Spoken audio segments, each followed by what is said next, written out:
Телезрители, любители спорта, в частности, конных скачек. На телеканале «Якутия-24» начинается прямая трансляция республиканских конных скачек на приз главы республики Саха-Якутия.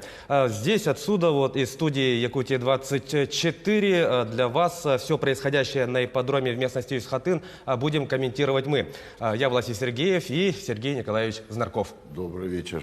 Ну что ж, нас с вами ждет очень интересное, долгожданное событие.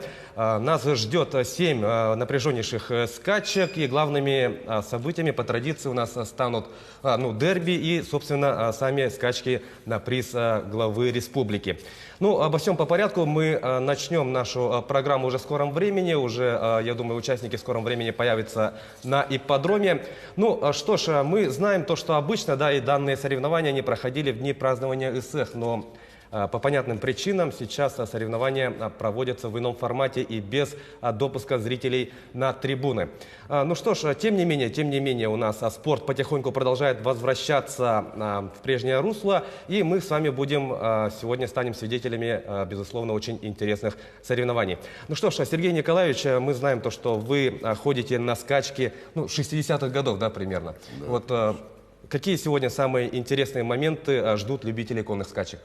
Ну, во-первых, это дерби, ну а самое главное, это у нас на приз главы. Ну, а вот если говорить по составу, да, вот какая скачка получится, самая напряженная, по вашему мнению? Насколько силен состав? Ну, это, конечно, самая элита республики, это на приз главы, на 2400 метров. Ну, мы, конечно, получаем сигнал из ипподрома в местности Юсхатын. Сейчас там начинается церемония открытия соревнований.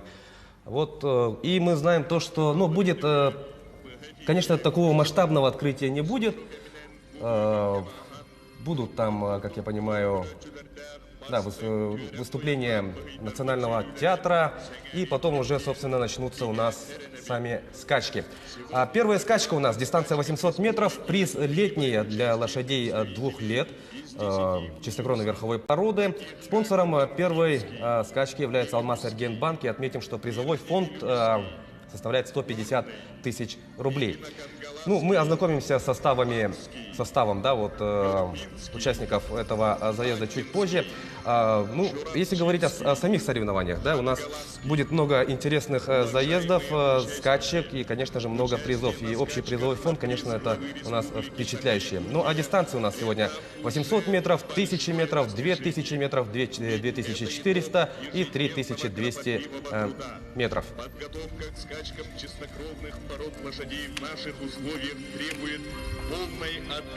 800 метров, первая дистанция, приз летний, вот как мы уже сказали, да, у нас 5 участников, это у нас Хатуна.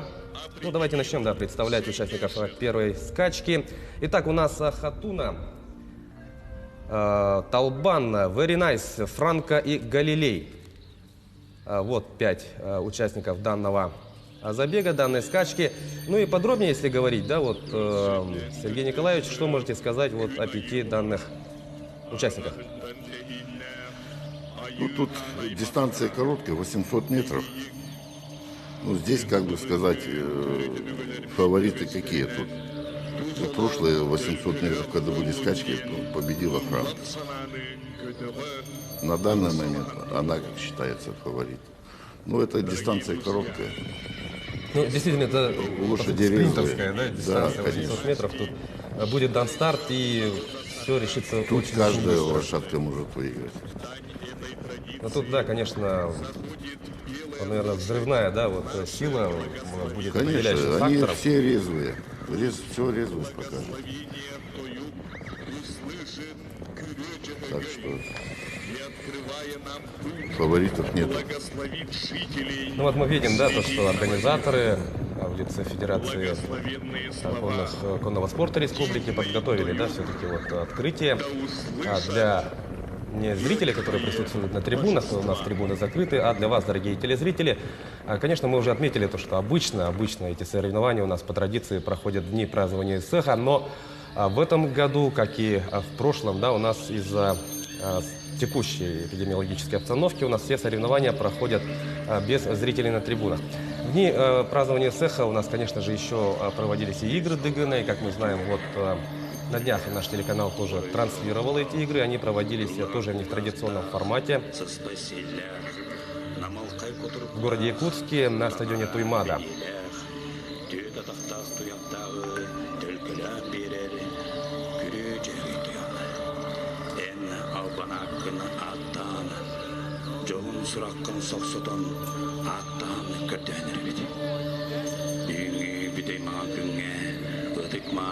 Üskadın siriger otugarı, cehegey oğlara, arasını Respublikavi monukları tamınyastan, ilda kama kiriger, gün kırser, ütü günlere ünne. Gödde vidatta habıd, oğluma ucuğu hadıma, dihi onna cehegey oğda, bir tın nağtarın, bir sitin nağtarın, güğütten bir, dıl kınatta, bıhı adakta, Ohun tığınna Sılas kononu ıngırıpta jangan arçıla armaçıla yen Atastağın kötestağın oldum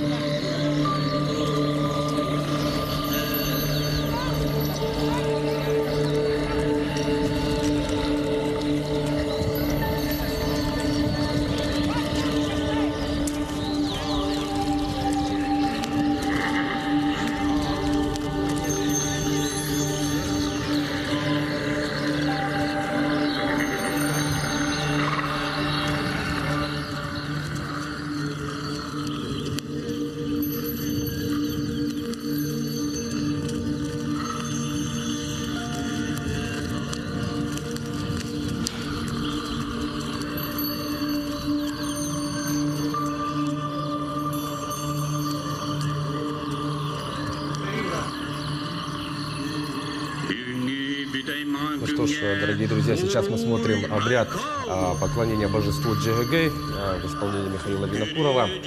Давайте посмотрим.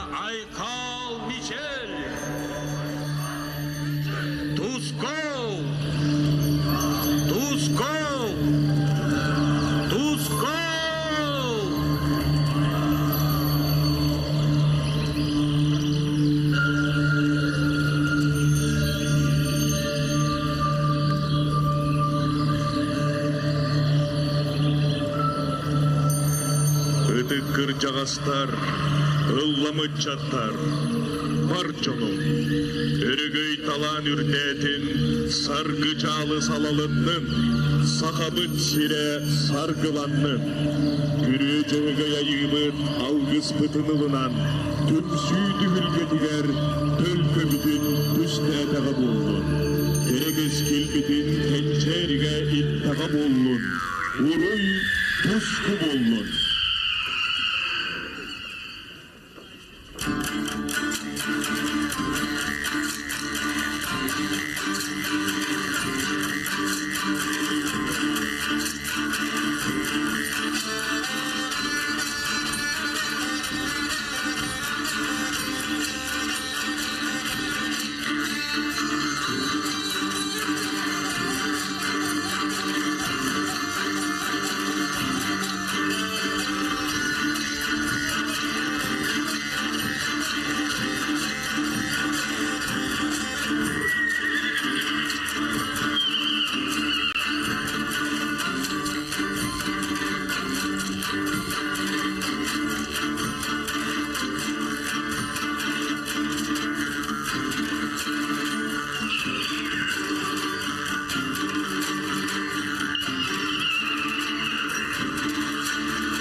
Слово предоставляется заместителю председателя правительства Республики Саха-Якутия, председателю Организационного комитета по подготовке и проведению в 2021 году ежегодных скачек на лошадях чистокровной верховой Увидели породы мы, на приз главы как прошел обряд, да, и увидели танец джигэгэй в исполнении Государственного национального театра, танца имени Сергея Зверева «Кылола». Ну а сейчас слово предоставляется Никифорову Михаилу Викторовичу, заместителю председателя правительства Республики Саха-Якутия.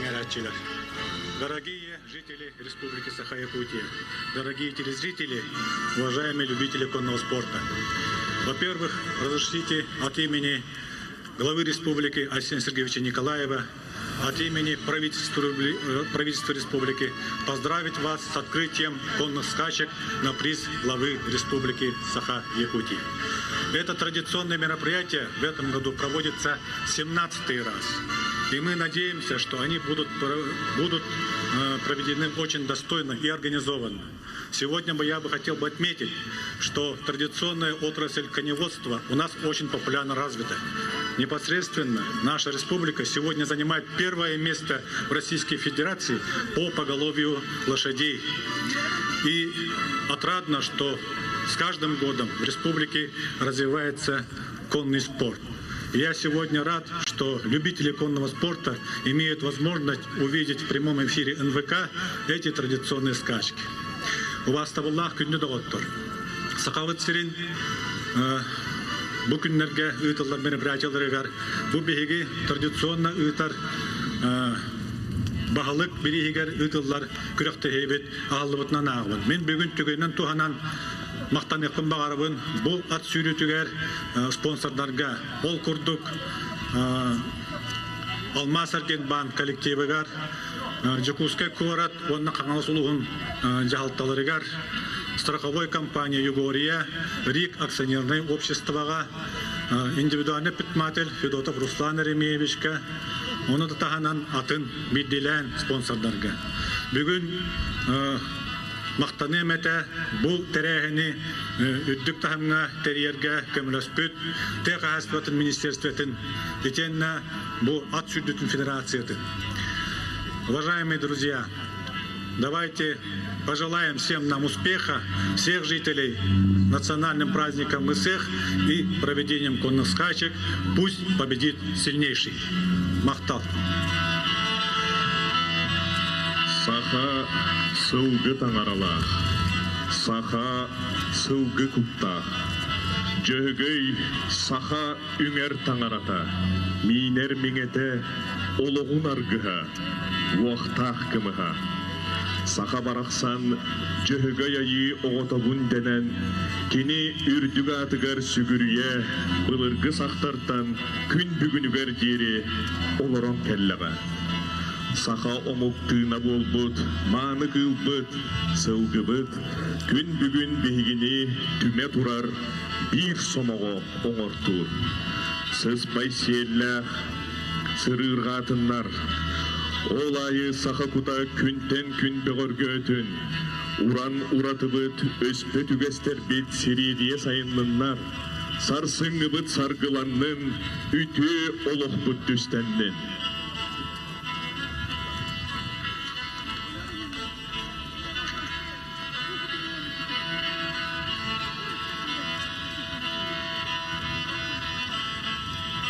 Күнді доғыттыр, күнді көрөтчүлер. Саха Республикатын ил дарханын бирихигер ырас борода аттар сүйрүлерин сағалыбыт. Внимание! Начинаем скачки на приз главы Республики Саха-Якутия. И, друзья, с приветственной речью, да, вот выступал у нас заместитель председателя правительства республики Михаил Викторович Никифоров. И он в своем вот выступлении отметил то, что республика, да, наша лидирует вот, в плане поголовья.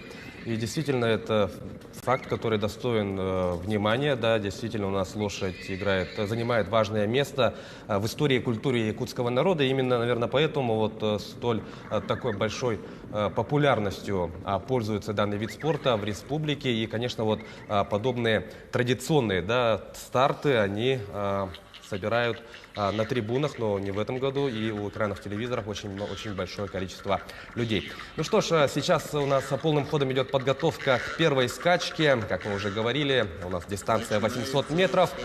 Приз летний для лошадей 2 лет чистокровной породы. И у нас призовой фонд этих скачек 150 тысяч рублей. Под первым номером у нас выходит Хатуна.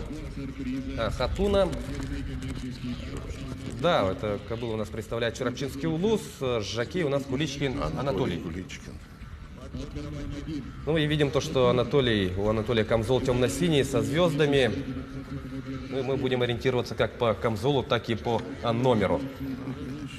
Ну, это традиционное, да, у нас приветствие участников скачек. И сейчас под вторым номером у нас будет... Так, нет, под пятым у нас Галилей, как я понимаю. Галилей. Да, Галилей выходит на ипподром. Семен Семенович. Представляет Галилей у нас Амгинский улус. Лиханов Семен Семенович. Да, и жокей у нас Семен Лиханов. Камзол желто-синий, номер 5. Ну и вообще у нас стоит отметить, да, то, что картинка очень красивая идет из местности Исхатын. Сколько же вот этно, да, настроения. Действительно идеальное место для проведения Яркая картина. этих соревнований. Франко на ваших телеэкранах, дорогие друзья. Такая была 2019 года рождения. Представляет также Амгинский улус.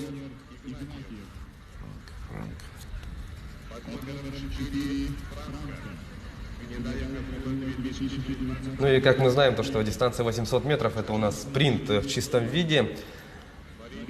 Очень резвые, взрывные у нас лошади будут стартовать на этой дистанции. Так, ну, 3 участников мы уже представили. И у нас по заявке есть еще Талбан и Very Nice. Мы видим, старт-машина уже готова. Они к старт-машине подошли. Так, ну если у нас может быть такое, что 3 участника только... Не, они к старт-машине подойдут. Если объявили бы. Да, и вот сняли. инфографика для вас, вашему вниманию, дорогие друзья. Хатуна, все 5. Талбан, Very Nice, Франко и Галилей.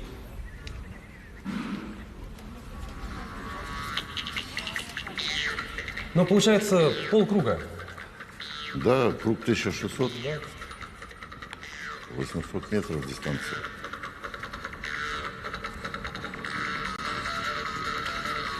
Ну, на соревнованиях, например, если проводить для аналогии, то в легкой атлетике тоже самые зрелищные старты, это, конечно, Да, конечно. спринт, Спринт. где вот побеждает скорость сокращения мышц, да? Все очень зрелищно и быстро. Ну и в конном спорте у нас ведь не говорим о том, что 3200 тогда скучно. Нет, ни в коем случае. Но просто есть своя специфика, и отмечаем именно этот факт. Ну что ж, старт-машина. Она готова, и пока мы участников не видим, да? Нету, пока нету.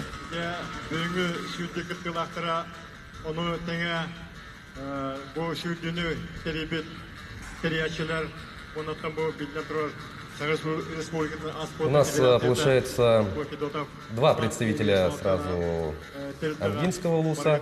Стродов. Да, и 2 представителя Мегино-Кандаласского улуса. Палаского района, ничего.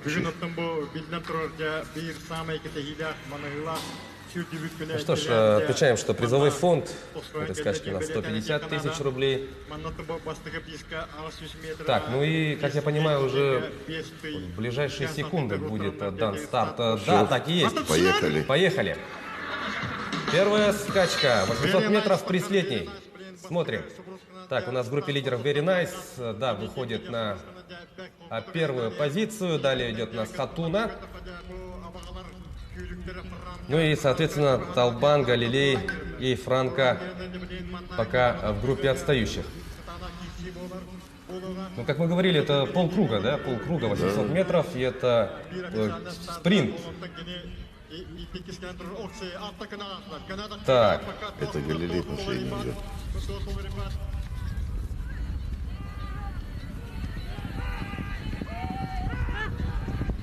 У нас борьба за лидерство тут у нас идет вовсю. Франко. Нет. Very nice.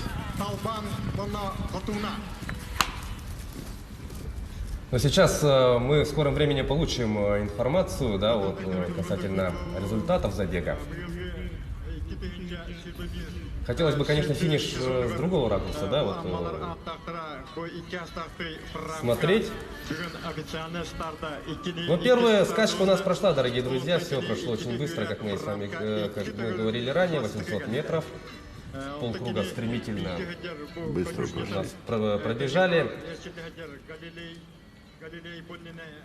Ну и, конечно, после каждой скачки у нас будет проводиться награждение. И будут вручать призы. Вот интересно узнать бы систему распределения, да, вот, призового фонда. Ну, как обычно бывает, основную сумму получает победитель. Да, победитель, потом 3 первых места. Первые 3. Да, и призеры, вот, конечно, меньшую сумму они получают. Я думаю, победителя забега, конечно, сейчас будут чествовать.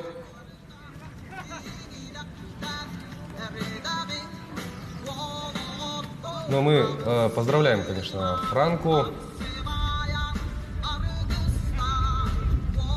представитель Ангинского улуса, стал победительницей в этой скачке. Ну и вашему вниманию режиссер телетрансляции предлагает повтор минувшей скачки. Ну, с первых метров, да, вот Франко сразу ворвалась в группу лидеров и на последних вот метрах не позволила соперникам скачка на дистанцию 800 метров. Выйти вперед и вырвать победу. Франко. Ну и приглашается Франко и 52 ее жокей. Второе место. Спиридон Тимофеев. 54 секунды. Да, Спиридон Тимофеев вот на ваших телеэкранах. Ну, идет взвешиваться, да, по всей видимости. Да, конечно. По завершению скачки спортсмены приглашаются для взвешивания. Ну, а это Франко, дорогие друзья, на ваших телеэкранах. Ну, таким образом, первое место Франко. Very Nice пересек линию финиша вторым, ну а тройку лидеров замкнул Галилей. На четвертом месте Талбан и последнее место у нас заняла Хатуна. Таковы итоги первой скачки на приз летний. Я напомню, что сейчас состязались лошади 2 лет. Для церемонии награждения. Ну и пока у нас вот мы видим состязания местных лошадей. Да, конечно. А потом у нас уже и будут, конечно, и скачки, в которых будут состязаться и лошади, которые были привезены из других регионов. Вот у нас вторая скачка. Сразу второй скачки. Да, вот все, все лошади привозные. Ну и сейчас пройдет церемония награждения, как это бывает и в любых других видах спорта. Но просто сейчас, как я понимаю, эта заминка связана с взвешиванием, да, Тимофеева. Да, они все были. Давайте попробуем объяснить нашим телезрителям вот вообще саму процедуру. Да, вот у нас есть определенный вес для спортсменов, для жокеев. И в случае недобора, да, вот, веса спортсмену вручается вот специальный груз. Да, конечно. И мы его помещаем, ну, в седле есть, да, вот специальные кармашки. Ну и после вот забега у нас всегда, после скачки у нас судейская коллегия проверяет, ну, взвешивает спортсмена по новой, и только после этого у нас вот проходит церемония награждения. Пока нет у нас информации касательно вот именно времени, да, интересно было бы, конечно, озвучить время. Но как мы получим информацию, конечно, мы ее озвучим, дорогие друзья. Ну что ж, и мы будем готовиться к второй скачке. Вторая скачка — это у нас приз «Критериум». Приз «Критериум» также для лошадей 2 лет. Ну, тут уже, может, старше, да, вот если же раньше у нас, как я понимаю, до 2 лет, а тут 2 лет и старше. Также чистокровные у нас породы. И спонсором приза выступает у нас городской округ, город Якутск. Ну, тут призовой фонд 125 тысяч рублей. Ну что ж, друзья, можем озвучить состав. Можем озвучить. У нас за приз «Критериум» будут бороться Airband Bars, Суфражистка, Анкенди и Делинджер. И да, мы получили информацию касательно времени. Первым у нас, как мы помним, линию финиша пересекла Франко. Ее результат 52 секунды. Ну, чуть больше 52. Второе место у нас Варинайс, 54 секунды и 58 сотых. Галилей, пришедший третьим, показал результат 55-56. На 4-м месте у нас Талбан, его время 55-72 секунды. И на 5-й позиции у нас Хатуна, ее время 56,20 секунды. Таковы результаты первого забега на приз летний для лошадей до 2 лет. Ну а сейчас, как и в случае с первой скачкой, да, у нас также в скором времени будут по одному приглашаться участники скачки под номером 2, дорогие друзья. И тут у нас уже дистанция 1000 метров. Ну что ж, начнем, да, знакомиться с участниками. Airband Bars, представляющий у нас горный улус. Это жеребец 2017 года рождения. Далее у нас Суфражистка, кобыла 2015 года рождения. И представляет она Намский улус. Также у нас под номером 3 выйдет Анкенди из Чурапчинского улуса. И под номером 4 у нас выступит Делинджер из Нербинского улуса. Ну вот у нас Airband Bars представляет горный улус. И в скором времени, как мы знаем, там начнется у нас долгожданная Якутская Олимпиада. Игры Манчары, и как раз таки там тоже будут очень зрелищные и важные старты именно по конному спорту. Как вот мы до эфира говорили о том, что уже идет подготовка полным ходом. Да, конечно, там уже все готово уже. Ипподром готовый. Ну и получается, в этом году для любителей конного спорта насыщенный сезон, да, несмотря на то, что пандемия, но имеется в виду, помимо главных стартов, вот как на приз Илдархана, у нас еще и вот зрелищные будут скачки. Да, и игры Манчары. Да, более такая широкая программа, нежели в обычные сезоны, да. Ну и, конечно, помимо конных скачек, конного спорта, на спартакиаде будет представлено большое количество видов спорта. И, конечно, нас с вами ждет очень-очень интересная борьба за медали. Ну что ж, как я понимаю, там у нас уже вызываются участники скачки номер 2. Дистанция от 1000 метров. Ну, пока еще не стали. Тут все резвые. Трудно сказать, кто будет. Не определишь. Все достойные. Ну, то есть предпочтения мы пока дать никому не можем, да? Вот, конечно. Перед стартом. Тут резвые. Нет явного фаворита, да? Нету. Airband Bars. Ну, 1000 метров немногим отличается, на самом деле, от 800, да? Ну, тем более, конечно, эти лошадки-то постарше все. Поэтому резво пройдут, должны пройти. Very nice. Мегино-Кангаласский улус.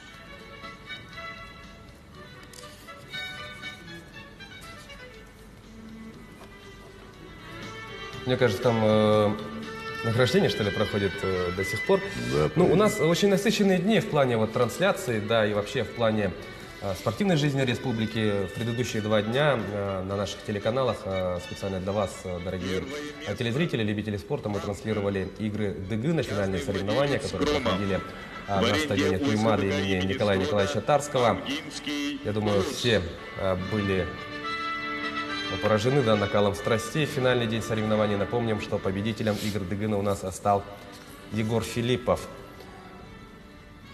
Волевую победу он одержал. И нам вот выводят, да, инфографику и вот время результата. Франко. Да, 52 секунды 52 сотых. Very nice 54 58 сотых. Ну, улучшили время. Галилей 55-56, Талбан 55-72 Франко улучшила. и Хатуна 56,20 секунды. То есть отмечаем то, что действительно хорошие результаты. То есть Ну, улучшили. неплохие, да, конечно. Улучшила время. Дорожка получше, чем в прошлый раз была. Прошлые скачки. Предыдущие. Я думаю, что сейчас, если бы у нас ситуация с распространением коронавирусной инфекции была... Ну, если бы не было, да, коронавируса сейчас, безусловно, конечно, трибуны были бы полными. У нас на Конечно, скачке полными. ходит очень много людей. Всегда много полных. Да, и там есть вот своя атмосфера, да, когда вот наши вот эти вот ставки очень эмоционально поддерживают представителей своих улусов, районов. И, конечно, поэтому, я думаю, в этом году все, конечно, прикованы к экранам телевизоров, дорогие друзья. И специально для любителей конного спорта и спорта в целом мы вот проводим наши прямые трансляции. Ну, напомню, что это у нас получается второй случай старта без зрителей. Ну, второй такой масштабный, да. Да, в прошлом году проводили скачки Это вот, закрытые.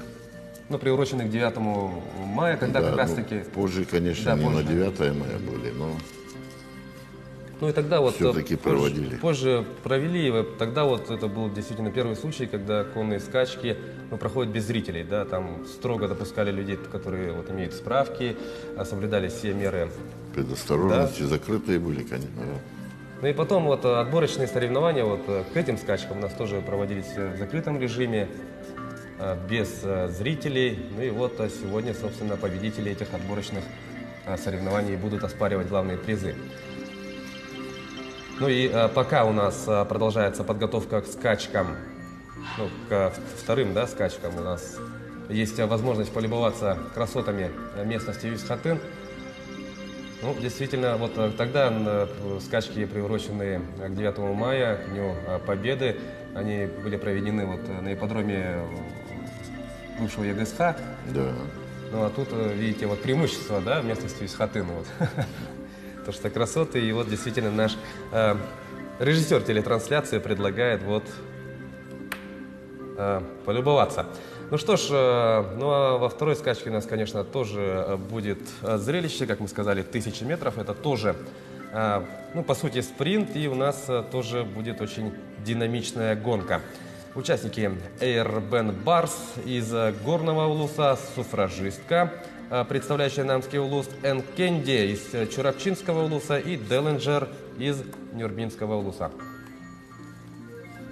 Ну что ж, мы вот с вами говорили, да, Сергей Николаевич, до эфира, и вообще мы знаем то, что вот я уже отметил, да, в начале нашей трансляции, то, что вы у нас ходите на скачки 60-х годов. Вот если идти, вот, пролететь сквозь годы, да, вот насколько у нас вообще развивается данный вид спорта в республике, какая динамика наблюдается? Ну, конечно, это все развивается. Лошадей стали больше привозить, имея в виду чистокровных лошадей, и свои местные развития идет. Не только в Мегино-Кангаласском, во всех улусах идет. Вот. Поэтому все равно все развивается. Хотелось бы, конечно, побольше это все было. Ну вот география вот, участников, да, которые, ну, вот, активно пропагандируют конный спорт, начинают его развивать у себя вот, в улусах, вот, насколько она, вот эта география расширяется? Ну, заинтересованных-то тоже много сейчас становится. Хотят лошадей, по возможности привозят. Поэтому как бы хочется людям развивать это все. Традиционные скачки.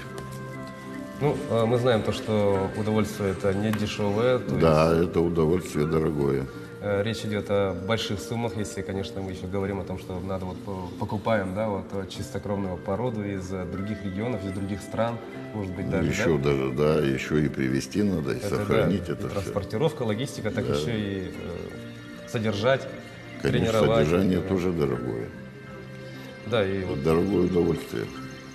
ну и в форме держать лошадь, как и, ну, самого этого жокея, да, и в одной команде, как я понимаю, не один же жокей запасной. Вот. Ну нет, конечно, есть, да. Начинается Обязательно должен скачка быть. номер 2 на дистанцию Ну и вот я 3000 метров. слышу, да, Приз-критериум для лошадей идет двух звук у меня лет в и прослушку, старше и чистокровных говорят, объявляют уже начало второй скачки. Скачки под номером 2. Давайте, дорогие друзья, вернемся на ипподром в местности Исхатын. Ну, диктор на арене уже объявил, да, название скачки номер 2. Приз критериум для лошадей 2 лет и старше. 17 года рождения. Призовой фонд 125 тысяч рублей и дистанция 1000 метров. Ну что ж, и сейчас мы, как и в случае с первой скачкой, мы будем приветствовать участников данной скачки. И вот мы видим то, что уже, ну, суфражистка и Анкенди выходят на трассу, ну, и направляются к старт-боксу. Ну вот видим то, что суфражистка идет пока без жокея, но Анкенди сразу с жокеем, да, направляется к старт-машине. Юрбинский улус. Барс идет. Камзол зеленый. Тренер Хахыров. Да, суфражистка, и вот и на заднем плане мы могли видеть Эйрбен Барса. Ну и вот, Эйрбен Барс из Горного Улуса, жокей Виталий Петров, суфражистка из Намского Улуса Александр Лиханов, Анкенди Чуравчинский Улус, жокей Николай Терентьев и Делленджер Мирбинский Улус, жокей Александр Савинов. Ну вот у нас призовой фонд скачки под номером 1 был 150 тысяч рублей. А сейчас, вот, например, у нас речь идет о призовом фонде в размере 125 тысяч рублей. Вот, в мире якутского конного спорта это большие суммы. Ну, взять Краснодарский край, там поменьше. Ну, то есть... Да, ну, у нас нормальная цена. Можно, да. Как говорится. Призовой фонд неплохой. Ну и вот Делленджер на ваших телеэкранах, дорогие друзья, представляет Делленджер Мирбинский Улус. И получается, вот 4 лошади будут участвовать в этой скачке. У нас Эйрбен Барс, жеребец 2017 года рождения.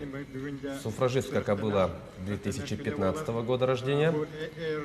Анкенди жеребец 2015 года рождения. А Делленджер жеребец 2018 года рождения. Самый молодой участник этой скачки получается. Трехлетний. Ну, тут резвые. Ну и тут тоже все чистокровные верховые породы. У нас Делленджер долго идет к старт-боксу, к старт-машине. Ну что, 1000 метров тоже будет очень динамичная борьба.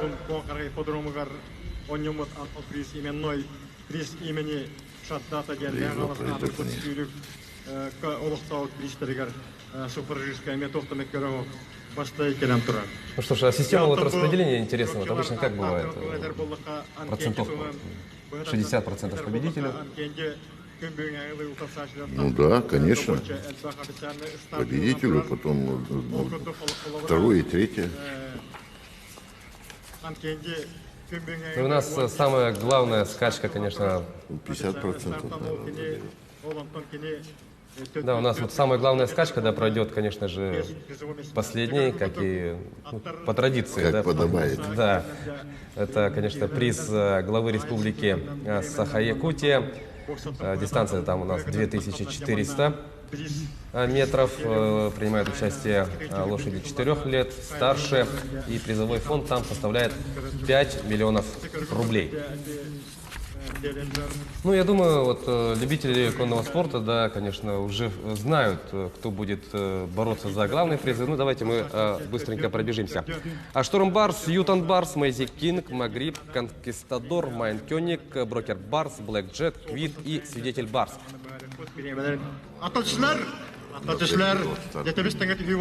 Дается старт, поехали. Итак, скачка под номером 2, дистанция 1000 метров. Деллинджер лидирует. Барс второй.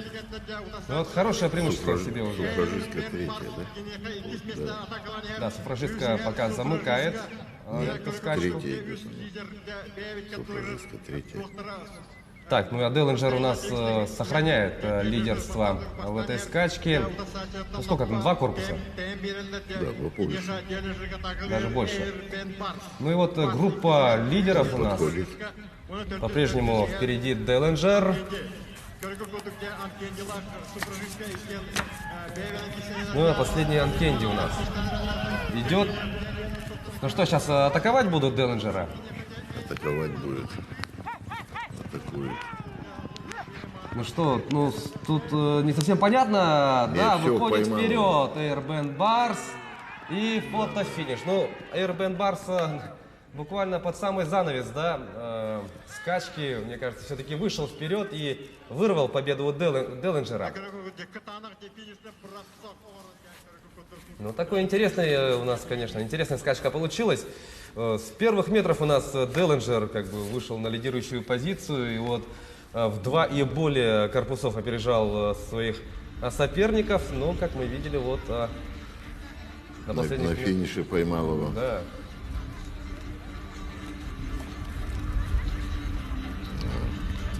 Интересная скачка.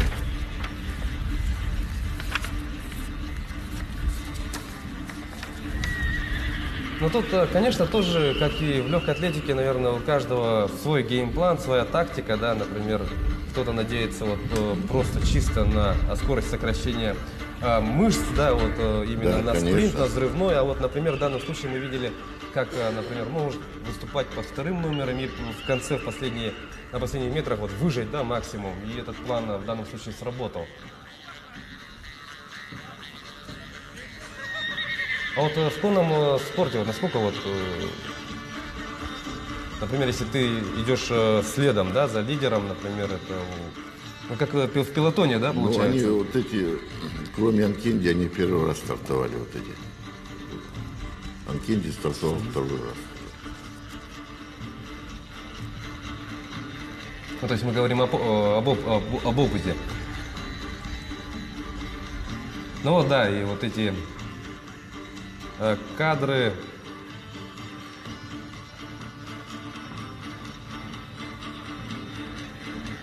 Airband Барс буквально на последних метрах, да, вот. Жокей хорошо поработал. Ну и вот на ваших телеэкранах Номер 2 на дистанции Airband Барс, дорогие друзья.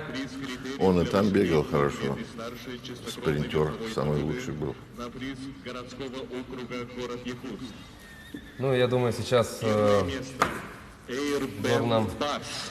Луси 1 минута 2 секунды. празднуют, отмечают, ну, ликуют, да, радуются за А, сейчас время Airband Барса. посмотрим. Сколько у него. Жокеи. Ну, в скором времени мы Беллинджер. 1 минута получим информацию, конечно, озвучим тоже, что касается вот времени, да. 30 сотых.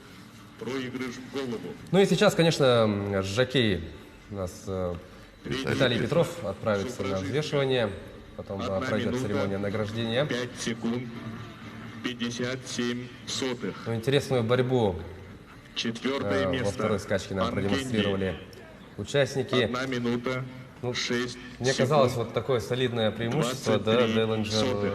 не упустит, но Представителей Комсомол просим вступил. подойти для церемонии награждения. хорошо. Airben Барс прилично выложился вот после последнего поворота. Ну и, получается, вырвал победу. Ну, хорошая лошадка, конечно. Удачно хорошие купили они. Да, Приобрели. Ну что ж, получили мы результаты. Давайте озвучим. Airben Барс. 1 минута и 2 секунды. Ну, хорошее время. Вторым у нас линию финиша пересек Делленджер. Его время также 1 минута 2 секунды, но тут в сотых уже Сотые, идет, конечно, сотые. Вот в протоколе у нас записано как Airben Барс 1 минута, вот 2 секунды, ну и 3 Сотые, да? 3 десятые, ну, одинаковые показатели. Но мы видели, да, вот даже по картинке, то, что он чуть-чуть, В шею. да, Airben Барс был все-таки впереди. Итак, третьим у нас финишировала суфражистка, представляющая Намский улус. Ее время 105 секунд и 57 сотых. Ну и время Анкенди получается минута и 6 секунд 23 сотые. И суфражистка 1 минута 5 секунд 57 сотых. Ну, что-то у него время. Ну и у нас флеш-интервью вот только что прошло с Виталием Петровым. Немногословный, скромный спортсмен, да, отчитался Да ему некогда. о своем успехе и сразу побежал вот проходить процедуры, да, которые предусмотрены регламентом соревнований. Airben Барс первое место, второе место Делленджер, который лидировал на протяжении практически всей скачки. На третьем месте суфражистка и на четвертой позиции у нас Анкенди. Таковы итоги скачки под номером 2 на приз Критериум. Второе место. Призовой фонд этой скачки, напомню, 125 тысяч рублей. Далее нас с вами ждет скачка под номером 3. У нас дистанция также 1000 метров. Это на приз, скачка на приз муниципального района Хангаласский улус. А тут у нас уже постарше, для лошадей чистой верховой породы 4 лет и старше. Ну и рожденных в республике. То есть у нас Да, в местные республике Сага. местные лошади будут оспаривать призы. Ну и можем пока есть время, да, пробежаться по участникам, по списку участников. Итак, Little Light, представляющий Нюрбинский улус, North Star из Мегино-Кангаласского улуса, Арабика из Татинского улуса, Тюмень из Хангаласского улуса, Кыдана, представляющая Сунтарский улус, Going Up, представляющая Амгинский улус, и Найтшот. Давыдов, Амгинский. Да, и вот получается также Давидов, Амгинский, 2 сразу участника, 2 жеребца, вот приехали из Амгинского улуса.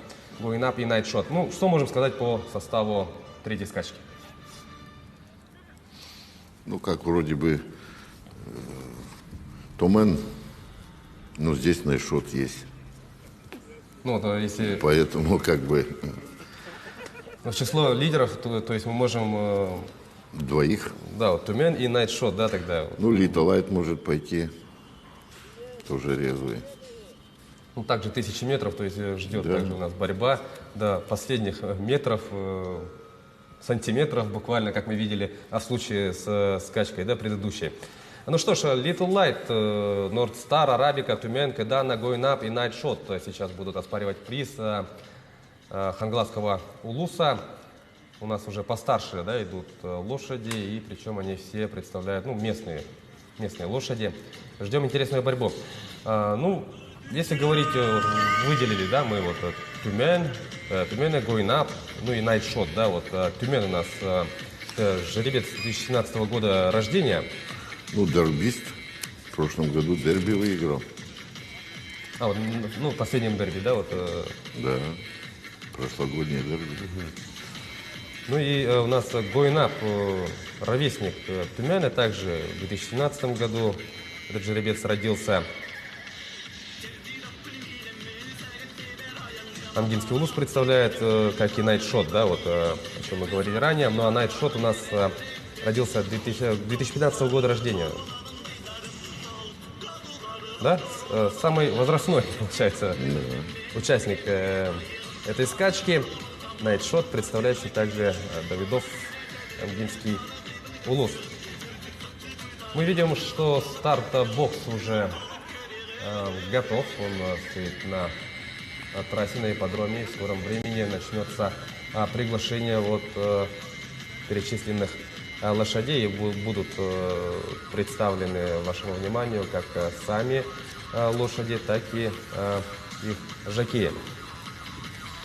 Всего, как мы говорили, да, то, что сегодня у нас анонсировано 7 скачек. Начали мы вот просмотр, да, нашей программы, спортивной программы с коротких дистанций 800 метров, а затем вот у нас уже 2 забега идут дистанции 1000 метров.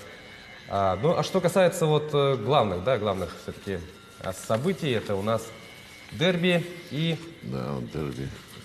собственно, скачки на приз главы республики. Интереснейшая борьба у нас ждет, конечно, безусловно, во всех 7 скачках, но любители конного спорта, конечно, в особенности ждут именно вот 2 последние скачки.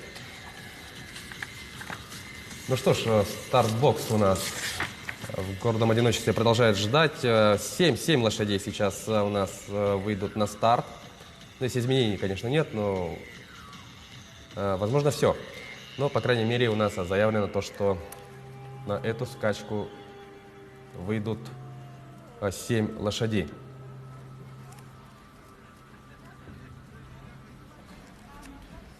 Ну, пока участников не видим, да, вот.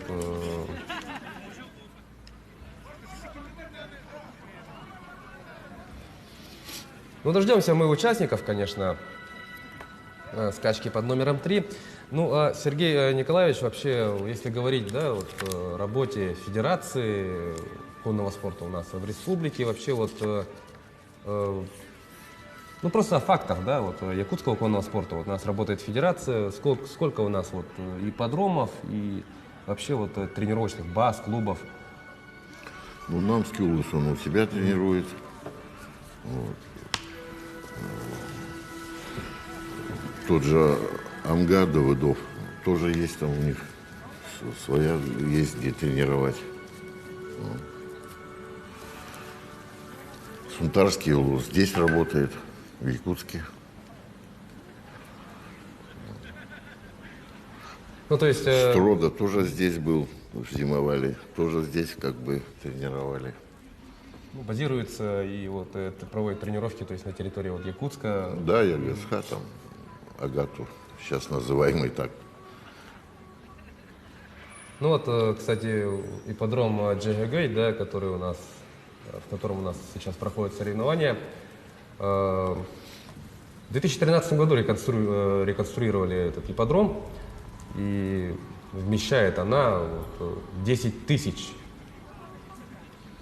людей, да, вот, и если я Да, уверен, по-моему, что там больше было. даже больше, да? Да, там много, очень много помещается.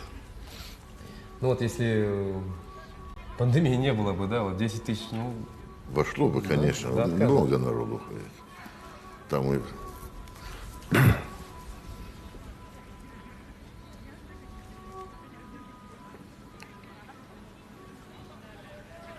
Я думаю, даже вот пандемии, вот не было бы пандемии, я думаю, то, что на играх Дагына, может, не всю Туймаду, конечно, но вот значительную часть трибун заполнили бы. Так они полные бывают, вообще полные. Не то, что там, а...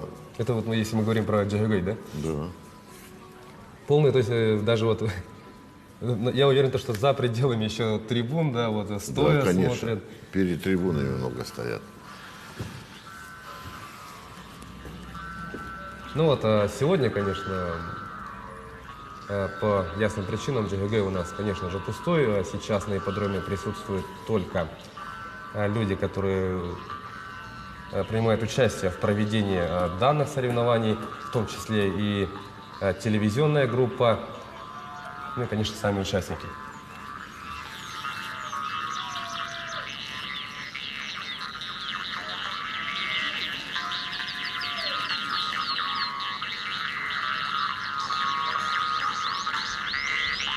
Ну вот мы знаем то, что покупают, да, вот из других регионов лошадей.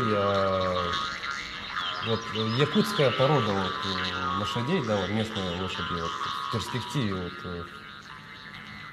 вот, когда смогут выйти вот на такой уровень, чтобы принимать участие вот, ну, в самых таких сложных Ну, у нас стартах. есть, они принимают. Наши вот якутской Якутская породы. порода, ну, я имею в виду не на главу республики, но, по крайней мере, они бегают и на 4800, и на 7000 бегают. Так, это тоже достойное. Ну, на выездных соревнованиях, да? Нет, почему? Здесь у нас, Здесь в у нас. Якутске, да.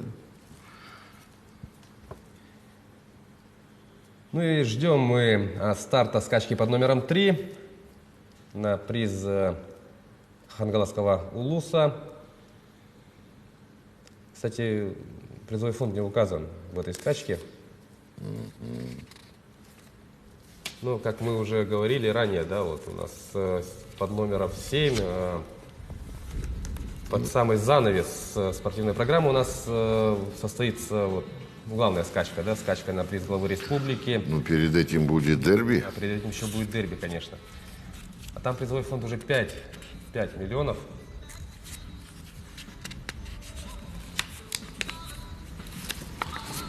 Появились они уже.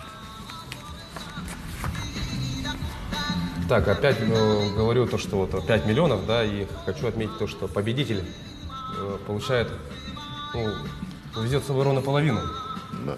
2,5 миллиона останется победителю скачек на приз главы республики. Ну что ж, приглашают уже участников скачки под номером 3. Тут у нас уже лошади постарше. Номер 1. Тут возрастная группа Гнедой жеребец 2016 плюс 4. года рождения. Плюс 4. Юрбинский улус. И пока я вот могу видеть то, что Найтшот первым Номер 2. вот идет. Найтшот у нас представляет Жеребец Ангинский улус. Это жеребец 2015 года рождения. Плотников. Варенье у Мигина Хангаласского улуса. Жокей Гаврилев. Камзол желто-синий шахмат. Мастер-тренер Игнатьев. Номер 3. Да, вот неспешно, грациозно. Кобыла 2016 года рождения. Наши участники Татинский улус, село Чечемах. Жокей Платонов. Камзол отправляются к красный, старт-боксу. желтыми полосками. Тренер Васильев. Номер 4. Тюмень. Гнедой жеребец 2017 года рождения. Крестьянско-фермерское хозяйство Ушницкий. Хангаласский улус. Жокей Михайлов. Камзол красный с белыми полосками. Тренер Ушницкий. Ну, тут, как и в любом другом виде спорта, да, вот есть своя специфика, свои традиции. То есть вот, 2016 года рождения. Султарский улус. церемония вот, представления, да, вот, участников, такие забег вот, победителя перед трибунами. Тренер Вот интересно сегодня вот забег вот, победителя будет, нет, вот, перед, собственно, зрителей-то нету на трибунах. Общество с ограниченной Чисто ответственностью для видов. символически вот. Ну, могут и так в руках провести, Красный с желтыми но кто-то, может, и пройдет. тренер Баишев. Номер 7. Найшот идет. Гнедой жеребец 2015 года рождения. Общество с ограниченной ответственностью Давидов. Ангинский улус. Жокей Кычкин. Камзол красный с желтыми крестами. Мастер-тренер Байшев.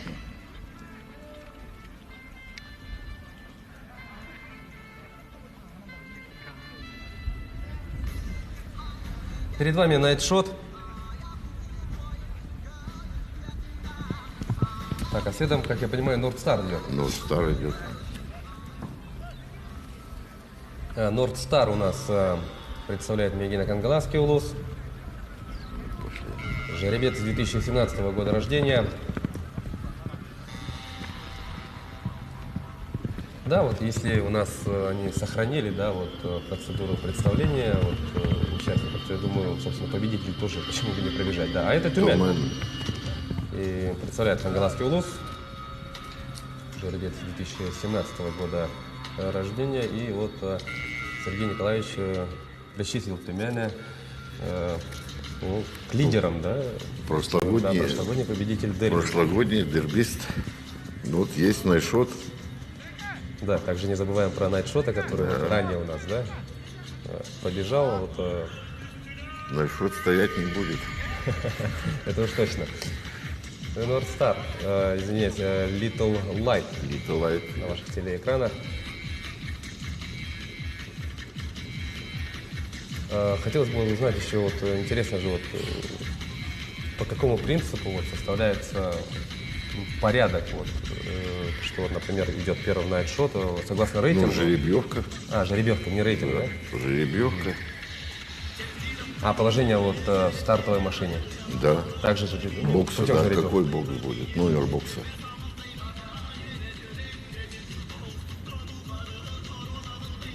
А вот если, например... Идет запись, допустим, дистанция 1000 метров, есть жеребьевка, какой бокс лошадь занимает. Любому участнику не хотелось бы, да, вот, например, сейчас 7 лошадей и попасть в 7-й бокс, да? Ну, там может и получше быть дорожка, я имею в виду, где-то.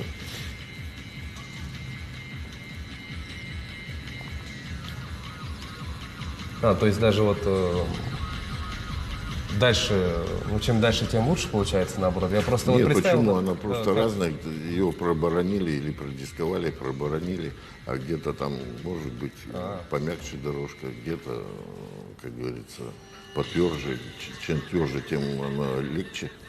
Я вот просто представил, ну, провел аналогию, как просто с забегом, да, там, например, на стадионе, например, и у нас старт же там, он, как я понимаю, не диагонально же останавливается, прямо. Ну да, конечно. Да, и вот поэтому, например, я бы хотел, например, расположиться в первом, по первой дорожке бежать. Понятно. Ну что ж, там уже, как я понимаю, все практически готово для начала третьей скачки. Все 7 лошадей, как мы видели, уже отправились в сторону старт машины. И сейчас мы с вами станем свидетелями интереснейшей борьбы. Little Light, Нюрба, Нордстар, Мегина Кангаласский, Арабика Татинский улус, Тюмень Кангаласский улус, Дана Султарский улус, Going Up и Найтшот Ангинский улус. Ну и жокеи.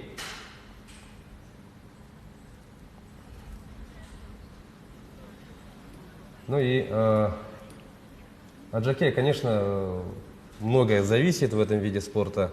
Хоть мы и акцентируем, да, основное внимание на самих лошадей, но сама лошадь Ну, в конечно. стартбокс не зайдет, Много сама зависит. лошадь. Не только стартбокс. Проехать надо. Да, вот хлыстом, вот, если надо, да, вот выбрать нужный момент и поработать, как мы видели в предыдущих случаях, в предыдущих скачках. Ну что ж, практически все уже расположились в стартбоксах. Тут иногда бывают заминки, вот, что некоторые лошади не хотят, да, вот, что-то. Да, некоторые не заходят, бывает такое.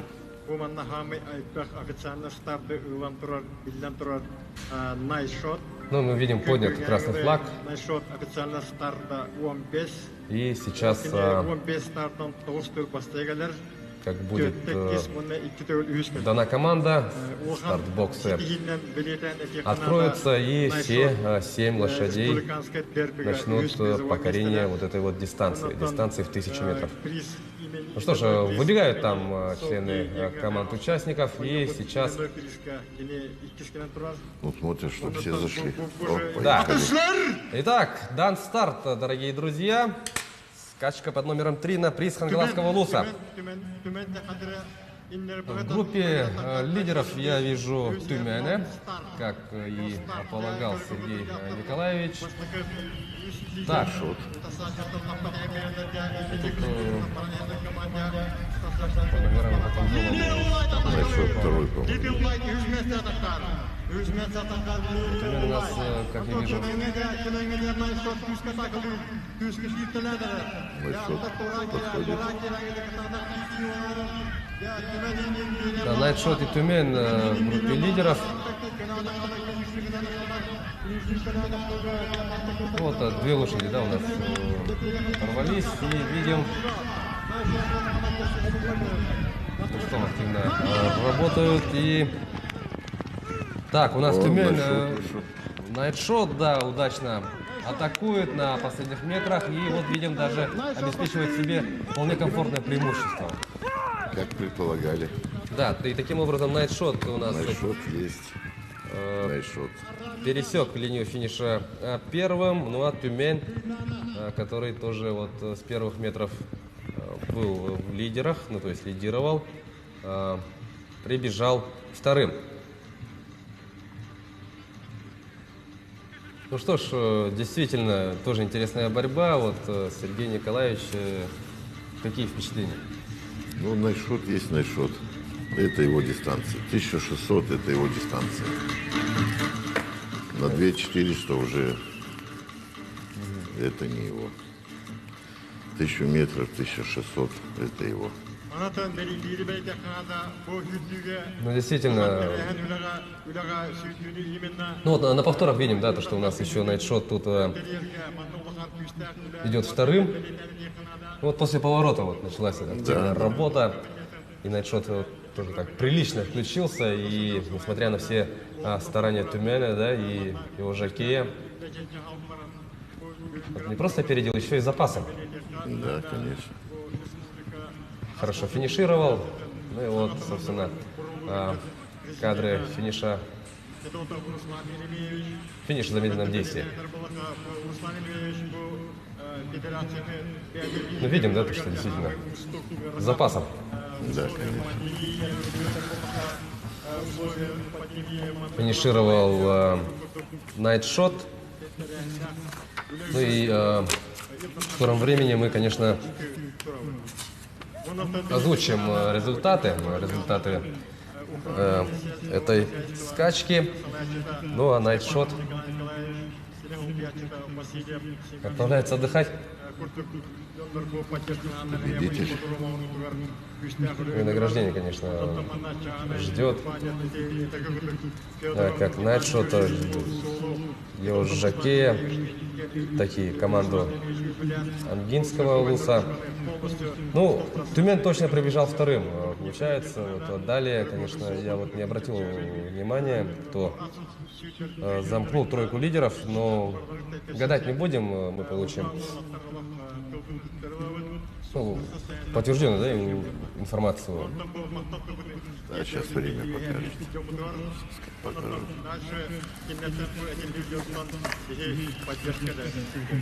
Кстати, да, нужно отметить то, что Завершилась скачка номер 3. тренером, да, вот по дистанции 1000 команды, метров.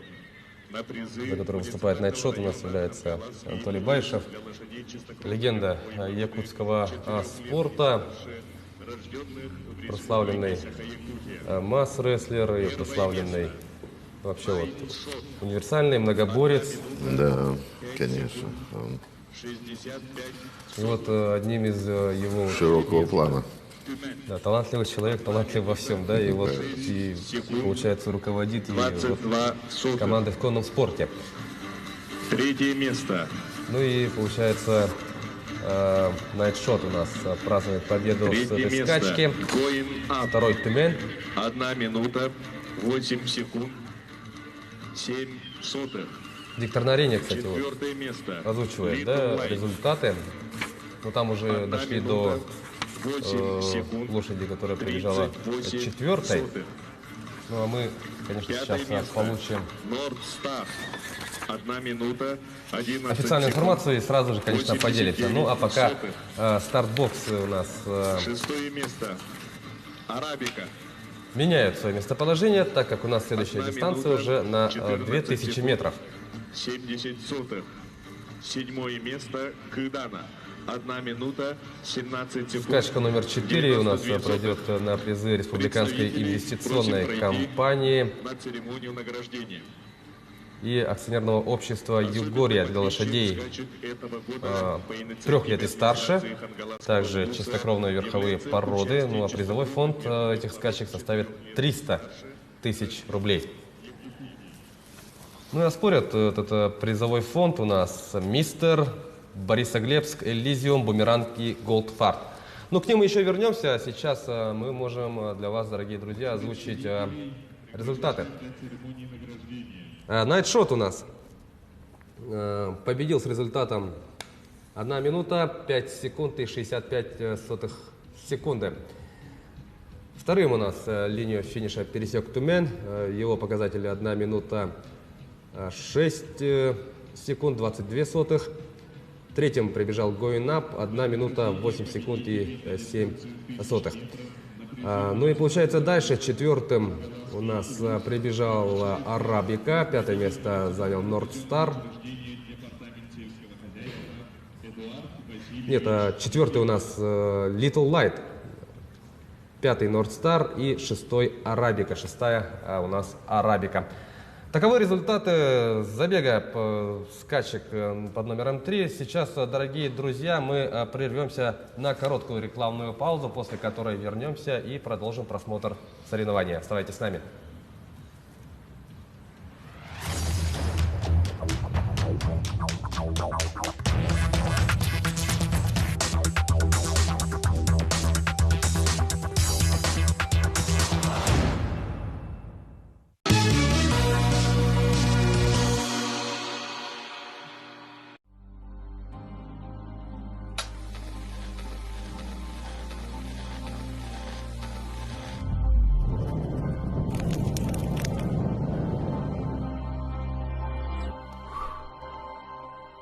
У вас требует назвать ПИН-код, СМС-код, 3 цифры с обратной стороны банковской карты? Кем бы ни представлялись звонящие, знайте, это мошенники. Держите коды в секрете. Я выросла городским абсолютно ребенком. Да, я безумна. Я продукт современности. Мне снились олени. Какая-то вот эта сила рода, она есть, и она пробуждается. Якутия — это сердце мира, и самое главное, какая-то чакра. Космос рядом, небо рядом. Процессы, они все равно, вот глобализация, они идут. А нам нужно перестать делиться на улусные признаки, на этнические признаки. Кандыкан — это символ объединения. Рвем все шаблоны и творим такую историю.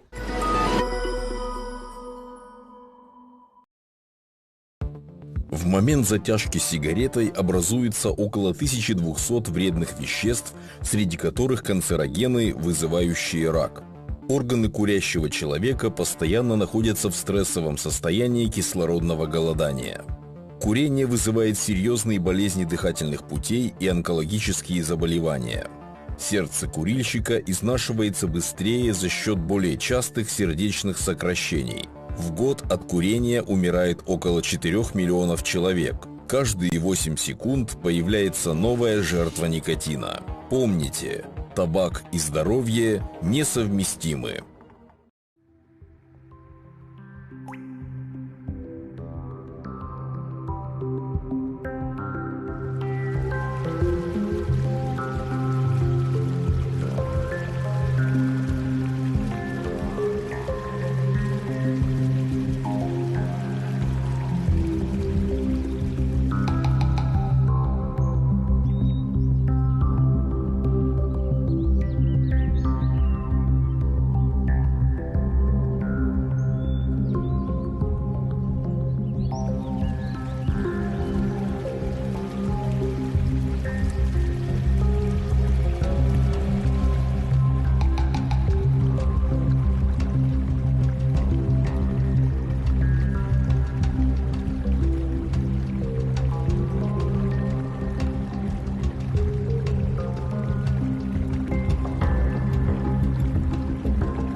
В период пандемии и закрытых границ многие россияне отдыхают в пределах страны. Спрос на путевки после локдауна в 2020 году еще выше, чем до коронакризиса. Этим пользуются мошенники. Как купить турпутевку и не быть обманутым, расскажем подробно. С начала года уже более 1200 якутян стали жертвами онлайн-аферистов. Чаще всего мошенники используют несколько проверенных схем. Размещают информацию с предложениями о раннем бронировании отдыха и предлагают скидки тем, кто оплатит тур заранее. Или предлагают аренду жилья от собственника через частные объявления и непроверенные сервисы. Или размещают объявления с низкой ценой и привлекательными описаниями. К примеру, 5 минут до моря, хороший ремонт, в наличии вся необходимая бытовая техника. От такого идеального предложения туристам сложно отказаться. Или мошенники создают фишинговые или поддельные сайты с дешевыми авиабилетами на курорты. Федеральное агентство по туризму разработало 10 советов для туриста, как не стать жертвами мошенников. Первый пункт – оцените репутацию турфирмы. Ростуризм советует почитать отзывы о компании, расспросить знакомых, которые пользовались услугами того или иного туроператора. Второе – позвоните в компанию. Если менеджер не владеет информацией или уклончиво отвечает на вопросы о стоимости туров, это плохой знак. Третий совет – изучите терминологию, чтобы точно знать, на какую информацию обращать внимание прежде всего. Туроператор – это компания. Турагент – это фирма, которая занимается продажей путевок разных туроператоров. Четвертое. Проверьте наличие сведений о компании в едином федеральном реестре туроператоров, размещенном на сайте Ростуризма. Если компании в реестре нет, то она не имеет права работать на туроператорском рынке. И перед вами, скорее всего, мошенники. Пятое. Проверьте реестр турагентств. Согласно законодательству России, турагенты в обязательном порядке должны вступать в реестр турагентств. Шестой совет. Турагент может входить в состав агентской сети. Уточните эту информацию у менеджера. В этом случае работа компании правомерна, а сведения о ней также есть в реестре турагентств. Седьмое. Приходя в офис турагента или туроператора, обращайте внимание на обстановку. По интерьеру можно судить, насколько хороши или плохи дела у компании. Кроме того, на видном месте у туроператора всегда висит свидетельство о внесении сведений в единый федеральный реестр. Восьмой пункт. Обращайте внимание на цены. Слишком низкая стоимость путевки должна насторожить. При этом нормальной практикой являются спецпредложения и горящие путевки. Девятое. Внимательно читайте договор на оказание туристских услуг. Недобросовестные компании ограничиваются туманными формулировками, которые можно трактовать двояко. Десятый совет. Осторожнее с розыгрышами и лотереями. Как правило, сотрудники турфирмы сообщают покупателю, что он выиграл проживание в отличной гостинице. Но чтобы отправиться в тур, надо оплатить стоимость дороги, которая обычно оказывается выше средней рыночной стоимости всей путевки, а хороший отель оказывается хостелом на 8-й береговой линии. Что надо знать туристу, чтобы избежать мошенничества и обезопасить себя? При бронировании тура запрашивайте у турфирмы документы, подтверждающие полномочия работать. Не делайте предоплату за путевки на личные карты ни менеджера, ни директора турфирмы. Оплату тура производите по счету на реквизиты агентства. Или оплачивайте картой на официальном сайте агентства. При оплате турагентству за тур требуйте оформить договор на туристское обслуживание. В договоре должно быть указано наименование турагентства, у какого туроператора покупается тур, номер агентского договора, который заключен между турагентством и туроператором. Кроме этого, туристу должны выдать счет-фактуру для оплаты или квитанцию об оплате. Отсутствие договора на туристское обслуживание, счета и квитанции может приравниваться к добровольной выдаче денег. Для того, чтобы удостовериться в подлинности купленного авиабилета, можно проверить его в системах бронирования, таких как Галилео, Амадеус и Сирена, по коду PNR, который прописан в маршрутной квитанции. Иногда бронь можно найти на сайте авиакомпании. Можно также позвонить в авиакомпанию. Там точно скажут, состоится ли ваша поездка.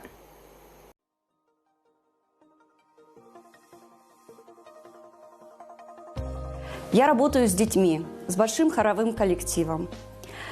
Веду активный образ жизни, у меня много друзей и знакомых.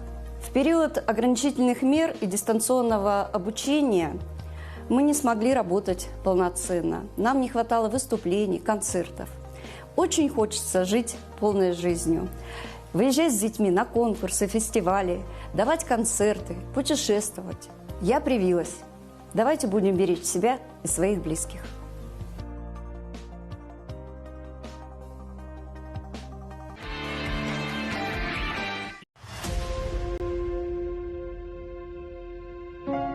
Бутылочная скала. Миф или реальность? Я попробую разобраться. Возможное местонахождение Астанцы Западного Янга. Там видел скалу. Олени прямо внизу скалы заходили.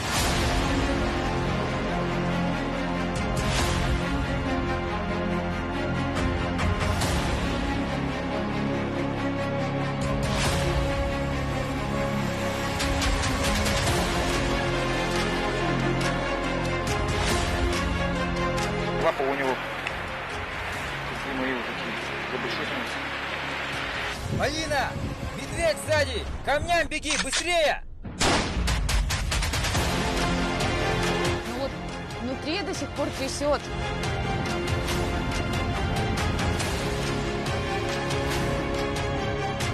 Значит так, ничего не бойся. Все команды четко выполняем.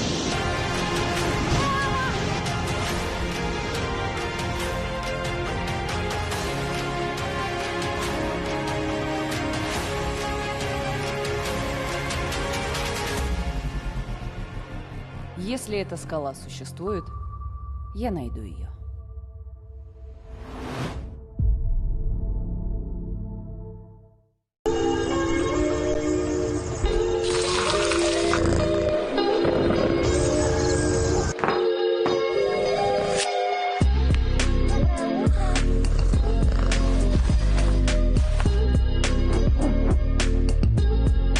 Встречайте утро на канале Якутия-24.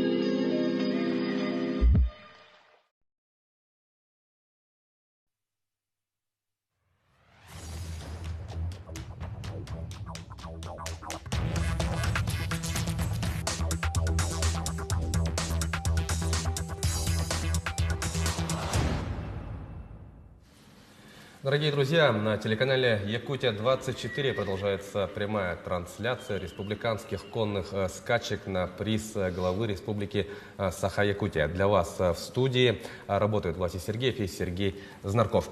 Ну что ж, у нас на ипподроме в местности Ус-Хатын все готово для начала 4-й скачки на призы республиканской инвестиционной компании и акционерного общества «Югория» для лошадей 3 и старше, да, 3+. Такая возрастная группа у нас в этой скачке.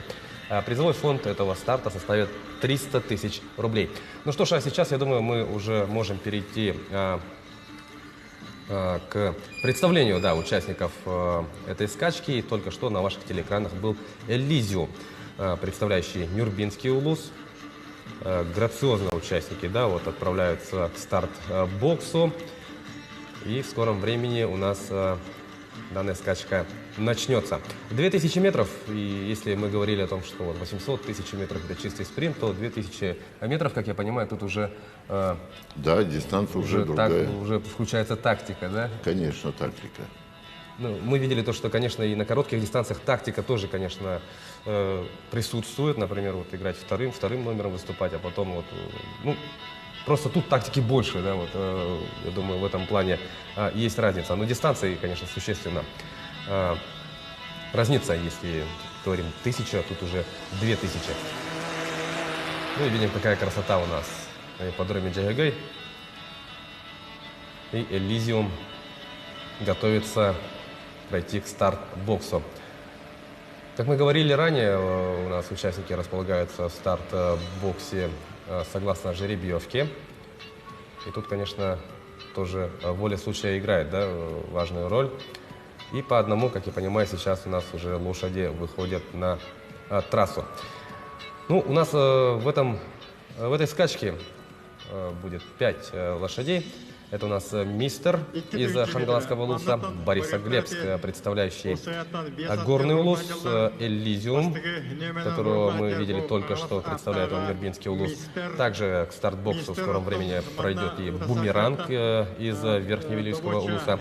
И под 5-м номером у нас выступит Голд Фарт, представляющий команду Татинского улуса. Это уже 4-я скачка в нашей сегодняшней спортивной программе. А всего у нас анонсировано 7. И уже в скором времени, дорогие друзья, мы, конечно, приступим к просмотру 2 самых главных событий этого вечера, этих состязаний. Это, конечно, мы говорим о дерби и, собственно, о самих скачках на приз главы Республики Саха-Якутия. Конечно, я думаю, все любители конного спорта уже давно знают участников главных забегов, главных скачек.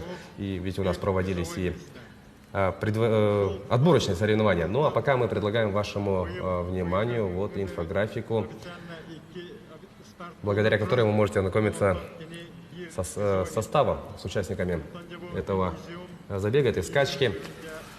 Андрей Михайлов, жокей Мистера, Борисоглебск, у него жокей Виталий Петров, Элизиум, у него жокей Александр Савинов, Бумеранг Иннокентий Иванов и Голдфарт, жокей Дмитрий Кычкин. Конечно, данные состязания являются самым важным и долгожданным стартом сезона в мире якутского конного спорта. Ну, еще мы знаем то, что в Горном Улусе в рамках спартакиады Игроманчары, в рамках якутской нашей олимпиады также состоятся очень интересные скачки, к которым полным ходом, ну не то, что идет подготовка, конечно, все уже готовы и ожидают, да, этого ответственного старта. Насыщенный сезон для любителей конного спорта. Итак, дается старт, дорогие друзья, поехали.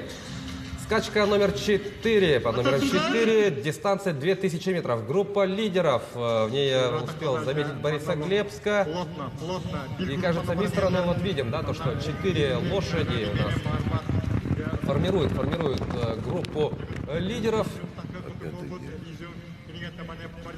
Ну вот, действительно, 5-го вот мы вообще не заметили даже в телевизионной картинке. Первым идет у нас Элизиум. И Борисоглебск также сейчас, конечно, будет атаковать. Бумеранга не видать. Да, может быть, ну, по каким-то таким обстоятельствам и снялись, да, со скачек такой тоже может быть. Ну, в принципе, плотная у нас борьба идет сейчас. Мы видим, Элизиум опережает, но Борисоглебска. И потом у нас третьим идет Мистер. Борисоглебск сейчас будет атаковать. Да, 4 лошади у нас стартовали все-таки в этой скачке. Это мы можем понять, да, из общего плана этой картинки. Но у нас ситуация пока не меняется. Элизиум идет первым. Так, а Голдфарт.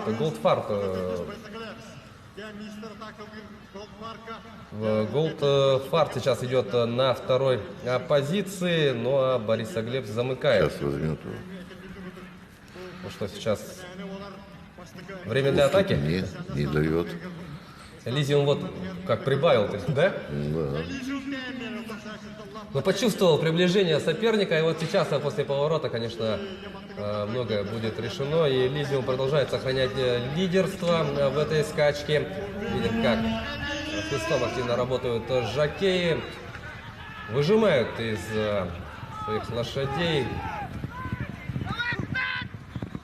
все, что осталось. Ну а видим, Элизиум, ну, тут уже приличное такое преимущество, хороший запас. И Элизиум, да, побеждает в этой скачке.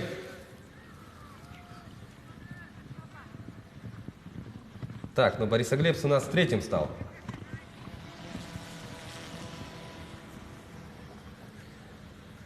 И получается, Мистер у нас финишировал 2-м. Но Бумеранг, ну, не вышел на эту скачку.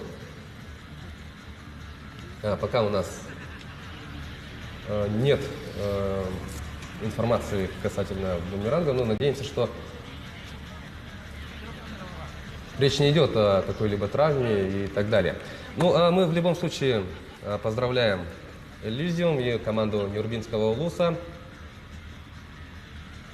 Ну там еще до последнего поворота вот у нас там пытались, да, атаковать Бумеранга, мы говорим про мистера, но Бумеранг вот после поворота прилично так прибавил и с большим таким запасом пересек линию финиша первым. Бумеранг — это жеребец 2017 года рождения. Представляет Бумеранг Верхневилюйский улус. И вот мы видим, как Бумеранг, как Элизиум победоносно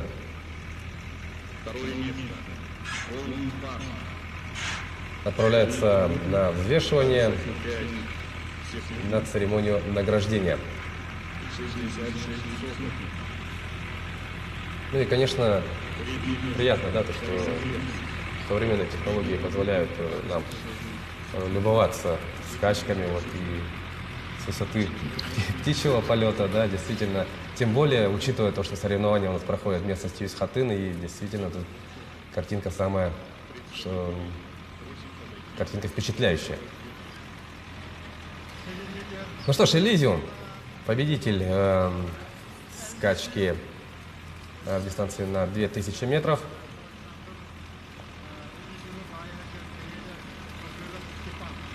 Ну и предлагаем вашему вниманию повтор А его вообще скачки. Что-либо, да, как мы видим, вот в стартбоксе его не было точно. Но Элизиум на первых метрах, как мы видим, последним шел, да? И потом вот потихонечку стал прибавлять, и вот тут уже видим то, что врывается в лидирующую позицию. Борисоглебск тут пытался навязать борьбу Элизиуму, затем уже мистер пытался дышать, да, в затылок Элизиуму, но Элизиум уверенную победу одержал, это стоит отметить. Есть у нас результаты, дорогие друзья.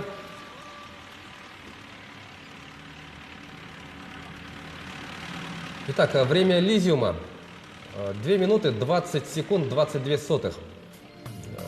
Вторым у нас линию финиша пересек Голдфарт. Его время 2 минуты 25 секунд 66 сотых.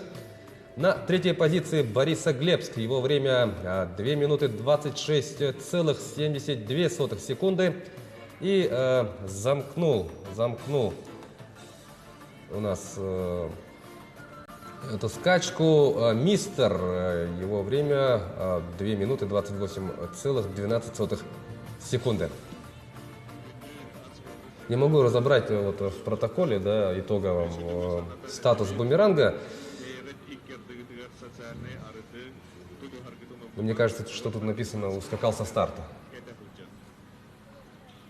Ну, бывает такое вот это, что бывает, передумала лошадь, да? Вот, да. Настроение не то, вот, не понравилось что-то, да? Он характерный. Ну и в последний момент, значит, другие планы появились. Ну, во всяком случае, поздравляем мы Элизиума и Александра Савинова, жокея команды Нюрбинского улуса. Ну и видим время, да, вот более 5 секунд преимущество Элизиум. Напомню, что призовой фонд этой скачки у нас составляет 300 тысяч рублей.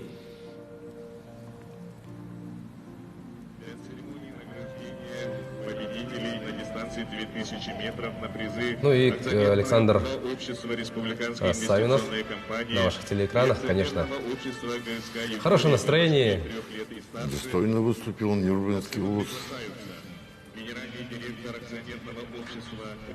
Ну и идет на взвешивание, принимает поздравления от представителей его команды.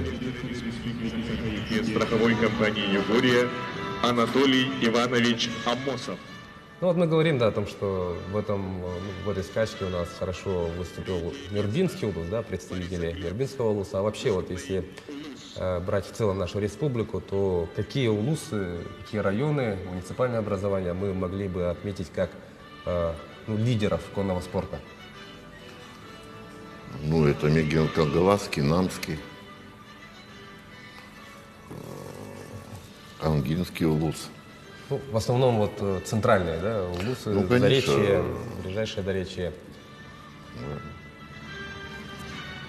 Ну и, конечно, видим, что как Александр фотографируется на память, да. Действительно очень яркая и уверенная победа Элизиума и Александра Савинова, ну и команды Нерминского Улуса. Но сейчас, конечно, Александр будет проходить процедуру взвешивания, затем ему вручат награду заслуженную. Перевзвешивание он уже прошел. Второе место. Ну и ознакомились мы с результатами, да,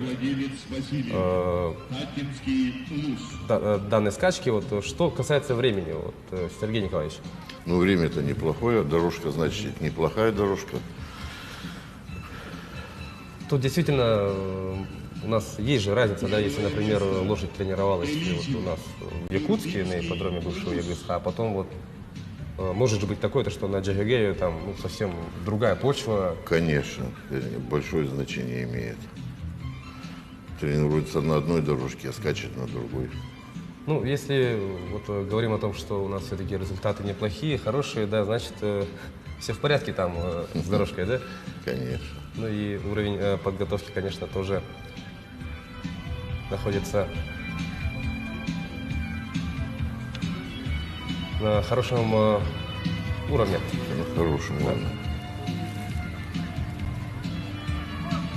Это церемония награждения. Видим, вручены сертификаты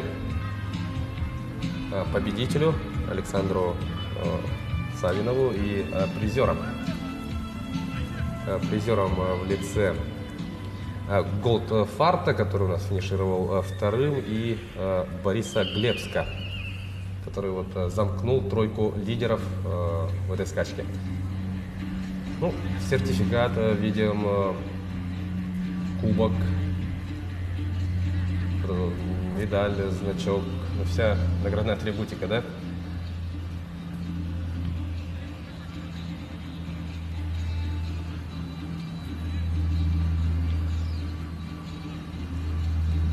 Ну и как хорошо, что вот соревнования у нас проводятся, стартовали вот вечером, да, в 18:00, то есть если бы днем там в такую жару, жарко да, сейчас, конечно. Да, в такую жару бежать, это, конечно, тяжело и жирке, и лошади, тут, конечно, все предусмотрели организаторы. Данные соревнования, конечно, на протяжении всего сезона ждут все любители конного спорта. Я уверен, что сейчас наши трансляции смотрят по всей республике. И в скором времени мы перейдем к просмотру пятой скачки. У нас уже там идем по нарастающей, начали... Да, дистанция 3200. Дистанция 800. Сейчас вот мы посмотрели скачку на 2000 метров. И вот у нас в рамках скачки под номером 5 будет дистанция 3200 метров. Приз у нас правительство Республики Саха-Якутия. Участвуют лошади 4 лет и старше. Также, ну, конечно, чистой верховой... чистокровной верховой породы. В пятой скачке у нас участие будут принимать местные лошади. Ну а призовой фонд составит 250 тысяч рублей. Вот мы говорили о призовых и говорили о том, что, в принципе, на хорошем уровне у нас, да, вот, 250 тысяч рублей, действительно, цифры хороший стимул, да? Да, того, конечно. Помимо вот всей этой наградной атрибутики, звания победителя, еще и получить существенную часть от этой суммы. Мы говорим еще раз для вас, дорогие телезрители, что у нас 7 скачек анонсировано, будут различные дистанции, и вот 2 главных события соревновательного дня у нас, конечно, пройдут под занавес дня. У нас дерби и, конечно же, скачки на приз главы республики у нас пройдут 6-м и 7-м номером соответственно. Ну а в скором времени мы приступим к просмотру 5-й скачки. Я думаю, пока мы можем уйти на рекламную паузу и потом, конечно, обязательно вернемся, приступим к просмотру забега под номером 5. Оставайтесь с нами, дорогие друзья.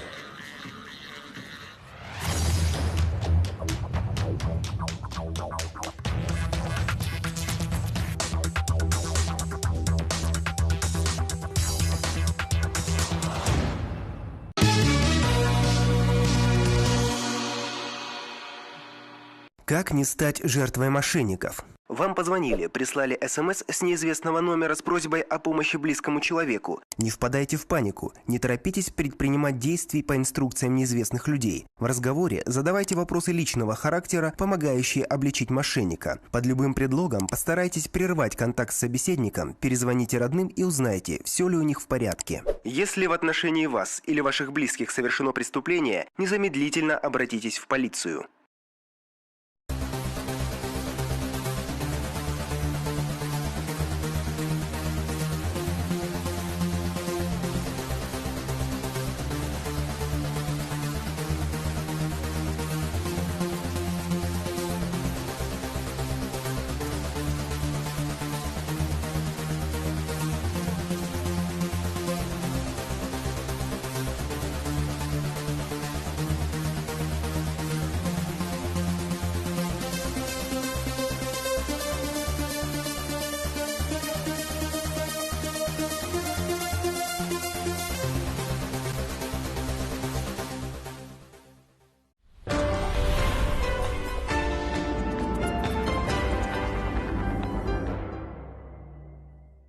Почти половина лесных пожаров происходят по вине людей, всем, кто отдыхает на природе, дачникам, ягодникам, грибникам, охотникам и рыбакам, фермерам, владельцам сельхозугодий, трактористам и коневодам. Частыми причинами пожаров являются брошенная спичка, окурок, стекло, разведение костра, поджигание мусора или сухой травы, проведение сельхозпала, искра выхлопной или печной трубы. В случае уничтожения лесных насаждений виновнику грозит до 10 лет лишения свободы, взыскание ущерба и затрат государства на тушение пожара. Не становитесь причиной лесного пожара.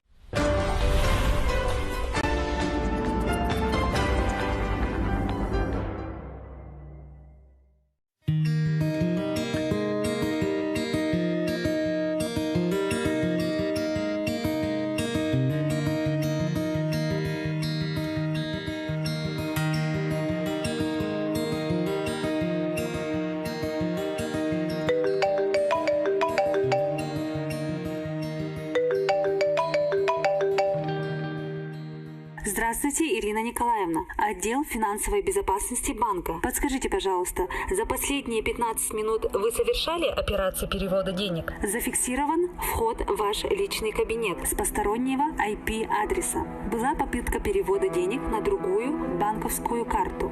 Для подтверждения ваших данных отправьте, пожалуйста, номер карты и данные паспорта. Вы меня слышите, Ирина Николаевна? Отправьте, пожалуйста, данные паспорта и номер карты. Номер карты и данные паспорта отправьте, пожалуйста.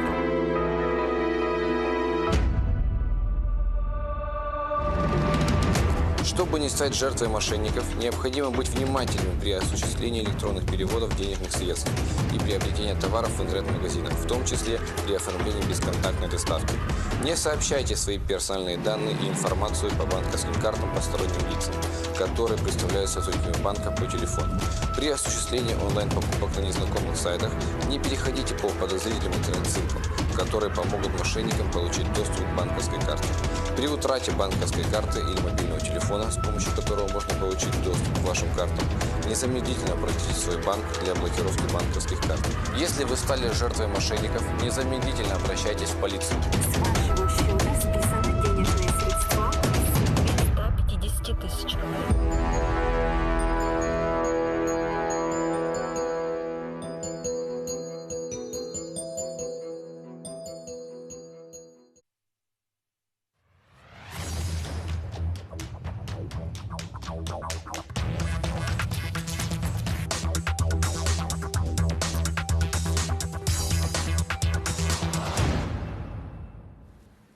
Дорогие друзья, на телеканале Якутия-24 продолжается прямая трансляция конных скачек на приз главы Республики Саха-Якутия. Мы уже посмотрели 4 интереснейших скачек, и сейчас мы уже готовы приступить к забегу под номером 5, дорогие друзья. И давайте приступим к ознакомлению с составом этой скачки.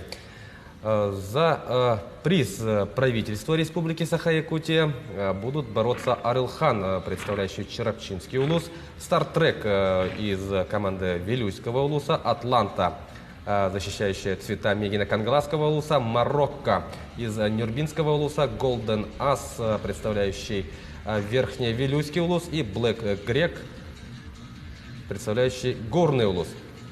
Ну что ж, 6 лошадей стартуют на этой дистанции, а дистанция у нас на 3200 метров. И участвуют в этой скачке лошади 4 лет и старше, ну и все они местные. Призовой фонд этой дистанции у нас составляет 250 тысяч рублей. Ну и перед вами Блэк Грек. Блэк Грек. Это жеребец 2017 года рождения.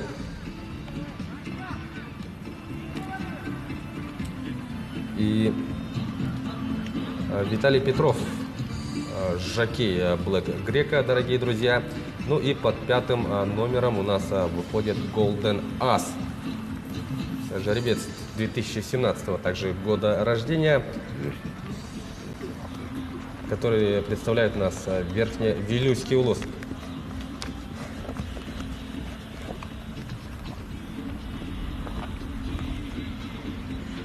Ну и мы видим то, что, ну, я надеюсь, все лошади все-таки войдут в старт-бокс. Ну вот, под 3-м номером мы видим Атланту, кобылу, представляющую Мегино-Кангаласский улус. Ну а теперь на переднем плане у нас Блэк Грек. Стартбокс готов к тому, чтобы распахнуть свои ворота и тем самым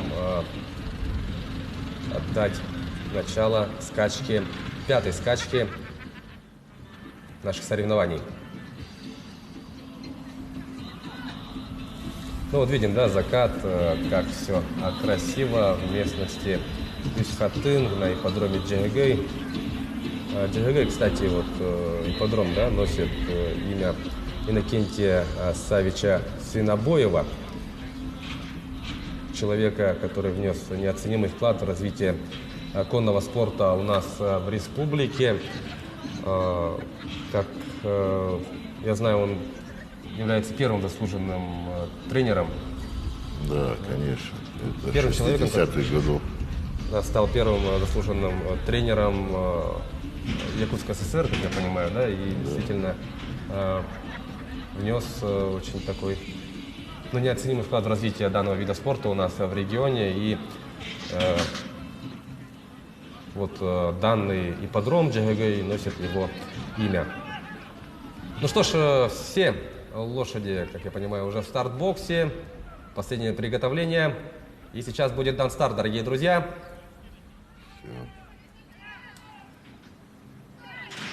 Итак, стартуем. Поехали, дорогие друзья. 3200 метров. Скачка на приз правительства Республики Саха-Якутия. Смотрим.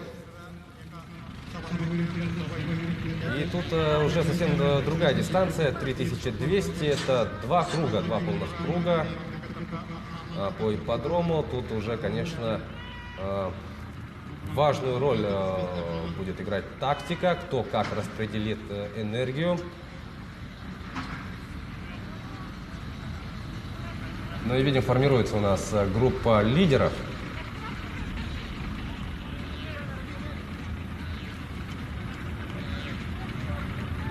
Сейчас, конечно, рано, да, вот как-то... Конечно, да. Сейчас выводы рано делать. У нас скачка только началась. Чего нет? 800 метров пошли.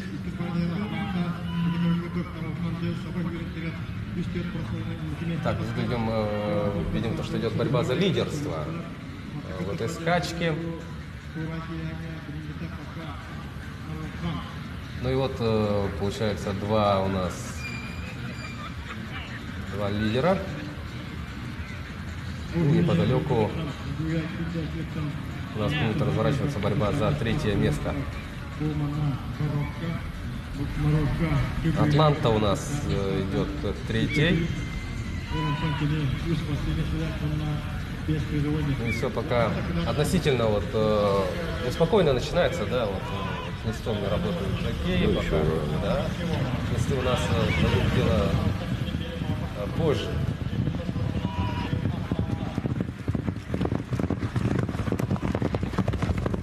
Ну и вот Арылхан.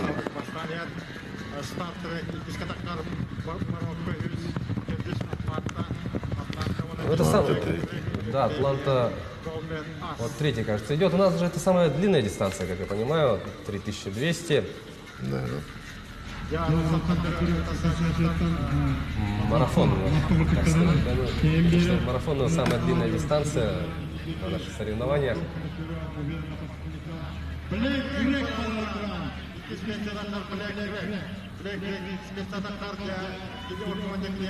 Так, у нас тут видим справа, да, Black Greg у нас идет на второй позиции, Star Trek его будет атаковать, там интересная борьба идет за второе место. Ну и видим вот и группа отстающих, да, там. Арылхан у нас возглавляет скачку.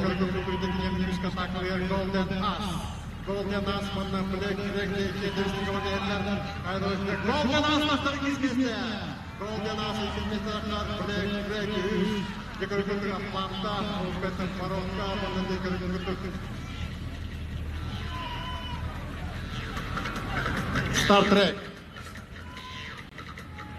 Ну вот сейчас, конечно, у нас уже видим, да, то, что растягивается у нас скачки, растягивается в том плане, то, что вот уже сколько расстояния, да, между участниками.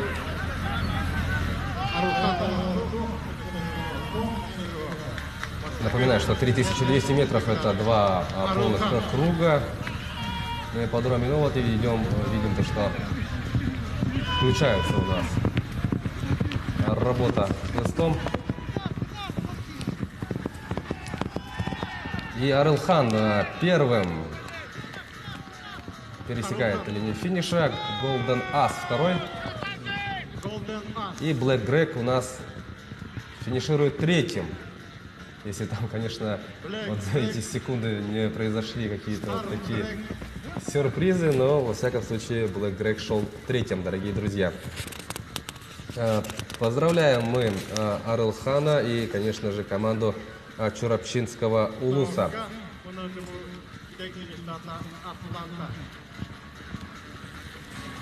Ну и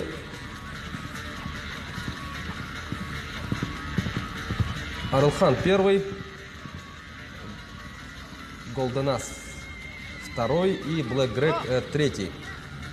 Таковы итоги скачки под номером 5, дорогие друзья. Как мы получим цифры, ну, что касается времени, да, мы, конечно, сразу озвучим. Ну вот тройка лидеров. Арылхан, представляющий Чурапчинский улус, победитель скачки.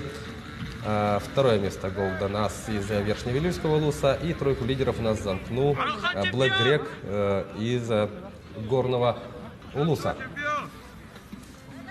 Ну, вот мы говорили, да, о том, что действительно после этих скачек, которые у нас являются основными состязаниями, главными состязаниями в сезоне конного спорта республики, то у нас уже в скором времени ждут не менее напряженные и яркие баталии, да. Напряженная борьба будет у нас в Горном улусе в рамках спартакиады игры Манчары.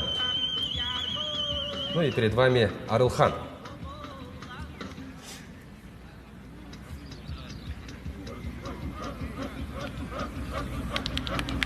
Арылхан победоносно да. Ну что ж, дорогие друзья, 5 скачек остались позади, и впереди нас ждут главные скачки. Да, дерби и скачки на приз главы республики. Ну, самые долгожданные, да, вот, старты. Ну а пока мы предлагаем вашему вниманию повтор Третье место. вот минувшей скачки. 4 минуты 10 секунд 84 сотых. Четвертое место. Старт-трек. 4 минуты 13 секунд Сергей Николаевич, вот, 62 сотых. как вам Пятое этот место забег?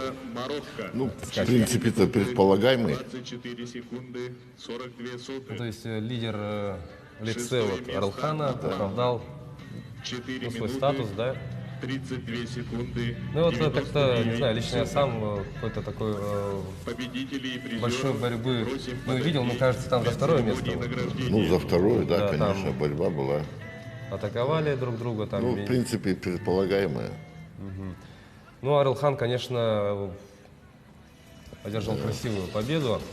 В скором времени мы, дорогие друзья, озвучим показатели всех участников этой скачки.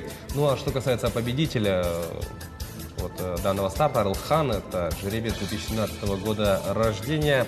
Как мы сказали, представляет он Чуравчинский улус. И сейчас я уверен, что в Чуравчинском улусе очень радуются за представителей их муниципального образования.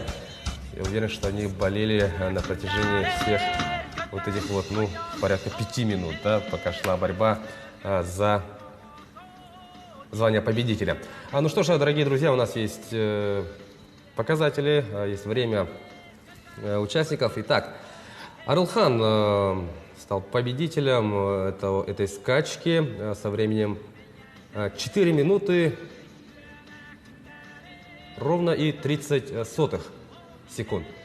Вторым линию финиша у нас пересек Golden Ass, его показатель 4 минуты и 4 секунды ровно. Black Greg замкнул тройку лидеров с показателем 4 минуты 10,84 секунды. Четвертым у нас прибежал Старт-трек, его время 4 минуты 13,62 секунды. Пятое место у нас Марокко, 4 минуты 24,42 секунды. И на шестой позиции у нас Атланта, кобыла, представляющая у нас Мегино-Кангаласский улус, прибежала с показателем 4 минуты 32,99 секунды.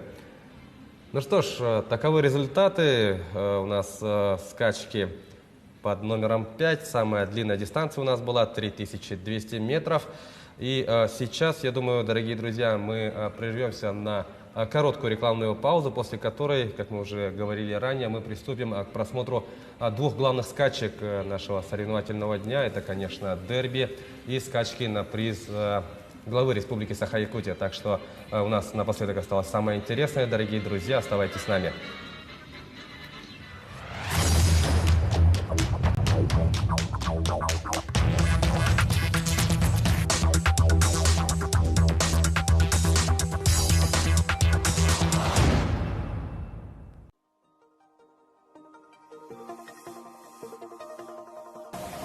Вакцинирование – это сейчас, наверное, самая обсуждаемая тема среди якутян. У многих есть разные мнения по этому поводу. Мое личное мнение о том, что вакцинироваться обязательно нужно.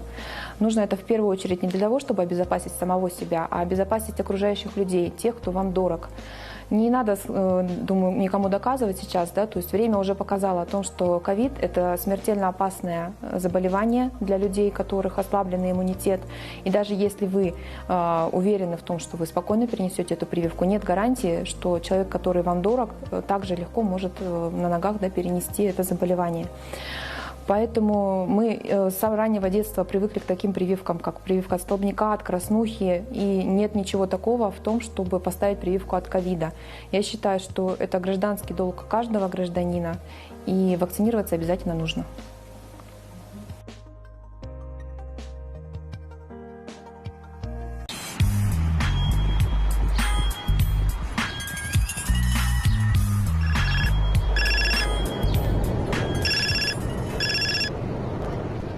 Алло? Здравствуйте, Николай Николаевич. Вас беспокоит служба безопасности банка. Меня зовут Марина Петровна. Да, здравствуйте. Система нашего банка зафиксировала подозрительную операцию с вашей банковской карты и произошла попытка несанкционированного списания средств. Для сохранности ваших денег необходимо отменить транзакцию в течение 15 минут. В целях конфиденциальности нужно продиктовать номер карты, срок действия, CVV-код в роботизированной системе. Ну, хорошо, давайте. Роботизированная система фиксации подключена. После сигнала произнесите трехзначный код на обороте карты. 6, 8, 2.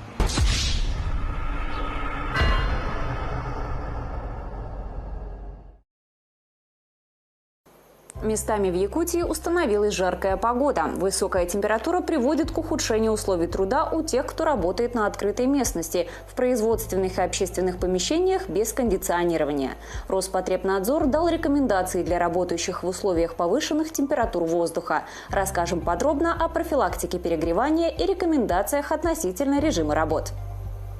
В случае, если температура в рабочем помещении приблизилась к отметке 28,5 градусов, рекомендуется сокращать продолжительность рабочего дня на 1 час.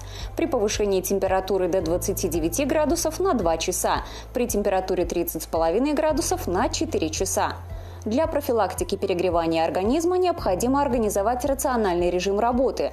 При работах на открытом воздухе и температуре наружного воздуха 32,5 градуса и выше продолжительность периодов непрерывной работы должна составлять 15-20 минут. Затем отдых не менее 10-12 минут в охлаждаемых помещениях.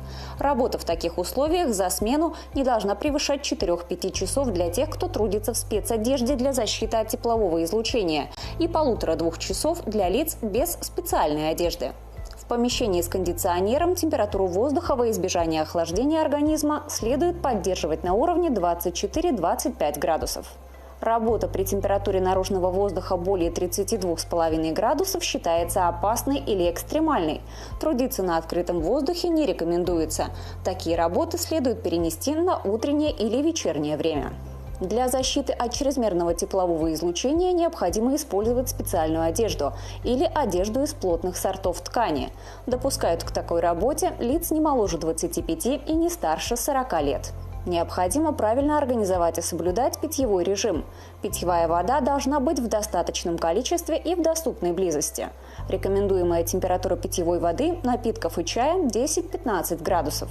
В жару хорошо пить подсоленную воду, минеральную воду и кисломолочные напитки, такие как обезжиренное молоко и молочная сыворотка, а также соки и витаминизированные напитки и кислородно-белковые коктейли. Пить воду следует часто и понемногу. При температуре воздуха более 30 градусов и выполнении работы средней тяжести требуется выпивать не менее пол-литра воды в час, примерно 1 чашку каждые 20 минут. Для поддержания иммунитета и снижения интоксикации организма рекомендуется употребление фруктов и овощей и прием витаминов. Среда, 6:30 утра. На улицах мало автомобилей и людей. Самое время для утренних пробежек и зарядки. А также время для кофе. Как совместить велосипед, утро, кофе, завтраки и отличную компанию, смотрите в ближайшем выпуске передачи «Испытано на себе».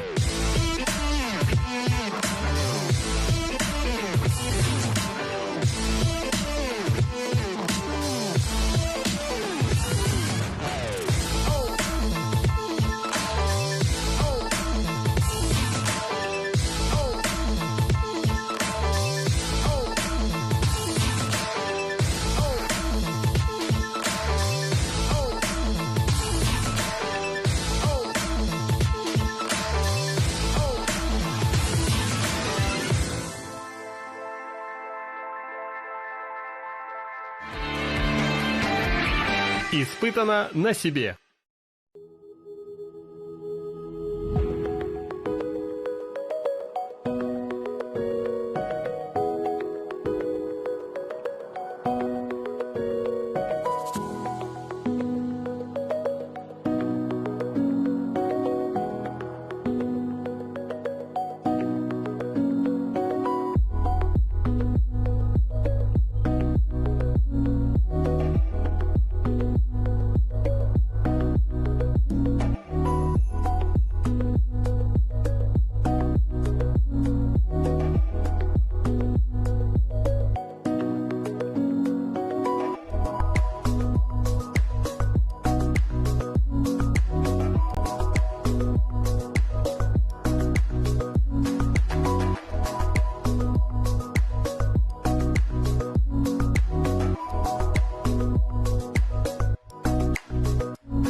Дорогие телезрители, любители спорта, специально для вас мы продолжаем транслировать конные скачки, которые прямо сейчас проходят на ипподроме Джегегей в местности Юсхатын. И у нас мы посмотрели 5 скачек, и у нас сейчас буквально с минуты на минуту начнутся главные старты. Ну, в первую очередь, конечно, у нас пойдет дерби, и, как я понимаю, сейчас уже участники выходят на ипподром. Давайте мы вернемся на ипподром Джегегей и будем приветствовать участников данного забега. Ну что ж, давайте приступим к ознакомлению с составом этой скачки. У нас на старт выйдут Афина, Ассамблея, Дримшот, Нумизматик, Төлен, Сардана и Леди Левинсон. Таков состав дерби. Ну, это один из, конечно, самых главных стартов не только вообще этих соревнований, да, но и всего сезона, конечно. Мы именно об этом и говорим. Да, у нас дистанция будет 2400 метров. И, конечно, хочу обратиться к нашему эксперту, сокомментатору Сергею Николаевичу с следующим вопросом. Вот. По составу, что мы можем сказать, и можем ли мы сейчас вот выделить каких-нибудь лидеров? Лидер у нас, можно сказать, что Даншот и Даншот. Дримшот. Дримшот. Ну, второе, думаю, так, что нумизматик. Ну, то есть Дримшот и нумизматик, да, по вашему мнению, имеют большие шансы, да, на победу? Да. Ну, как говорят, финиш покажет. Финиш покажет, да? Вот очень интересно, вот в мире конного спорта говорят, финиш покажет, да? Вот, например, если вести аналогии, да, в футболе говорят, поле ровное, мяч круглый, поле покажет, да? У нас тут финиш покажет. И финиш нам покажет уже совсем скоро. И у нас приз дерби, тут участвуют у нас лошади до 3 лет, как я понимаю, и все у нас местные. И призовой фонд, дорогие друзья, внимание, 1 миллион рублей.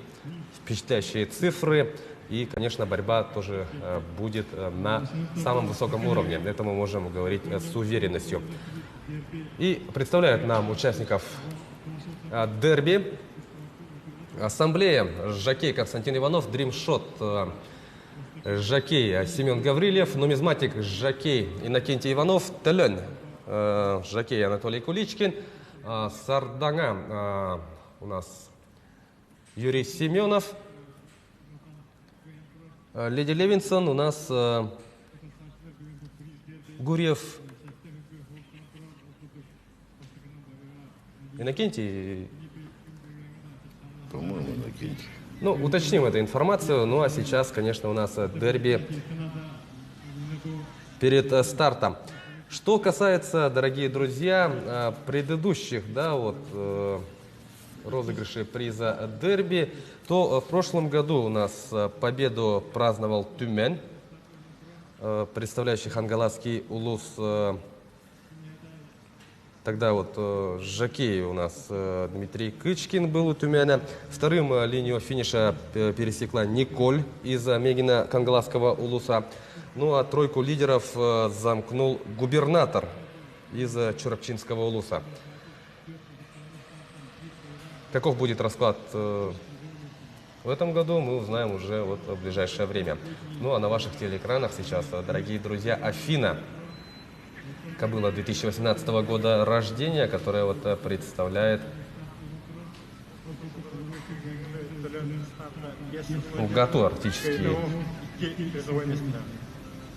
Гату, жокей. Уже видим на, собственно, самой лошади. Да? Старт машины готова, и сейчас участники все пройдут старт-боксом, и будет дан старт одному из главных событий наших соревнований. Трансляция у нас идет на телеканалах МВК «Саха» и «Мамонт», Якутия 24. Также у нас идет сигнал и в YouTube-канале нашей телекомпании. Ну и хотелось бы напомнить нашим телезрителям, то, что работают у нас и приложения, которое доступно как на базе iOS и Android. Установив это приложение, вы сможете, находясь в любой точке республики, страны, да и мира, вот, где есть сотовая связь, да, вот, смотреть прямой эфир всех наших телеканалов. Так что, друзья, призываю вас пользоваться этим приложением. Ну, а сейчас мы видим то, что участники, ну, почти все, да, вот в стартбоксах. Ну, пока нет, хотя, кажется, 2 лошади только в стартбоксах. И сейчас давайте пробежимся еще раз по списку. Афина, Ассамблея, Дримшот, Нумизматик, Толен, Сардanga и Леди Левинсон. 7 лошадей сейчас начнут оспаривание приза дерби. 2400 дистанция. Ну, об истории, вот, если говорить, да, вот, дерби, Сергей Николаевич. Вот. Ну, об истории дерби, это был фамилия такое дерби, это в Англии. Он первый внес фонд, финансировал. И фамилия у него дерби. И он из-за этого и пошло вот название дерби. Ну и мы знаем то, что вот в республике, да, дерби у нас проводится с 1989 года. То есть действительно богатая история. И, конечно, вот богатая история, и много у нас, если говорить о списке вот, победителей и призеров, да, вот с 1989 года данный приз разыгрывается. И действительно очень уже богатый послужной список, богатая история, и остается неизменным, конечно же, одно, то, что дерби у нас является одним из главных стартов сезона, и этот старт будет дан вот буквально через минуту, и даже меньше. Вот видим, уже последние лошади заходят в старт-боксы, и начнется борьба за призовой фонд. Призовой фонд, который составляет, кстати, 1 миллион рублей. Ну и то, что когда мы видели сигнал, да, из коптера, мы видели то, что полили трассу. И так, старт дан, поехали, дорогие друзья. И сразу на первых метрах мы видим то, что Нумизматик возглавляет скачку. Следом у нас плотная группа преследователей. Дримшот не поехал. Так, Нумизматик, и, как я вижу, следом Дримшот. Дримшот преследует, полкорпуса буквально отстает. И сейчас борьба, конечно, развернется нешуточно. Нет, ошибаюсь, это был Толен, идет вторым.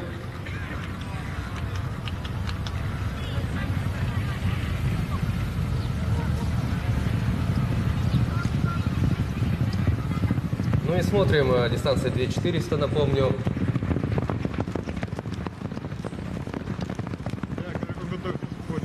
Так, Нумизматик и Толен, да, тут ведут борьбу. Толен, вот, кажется, вырвался, да, вперед.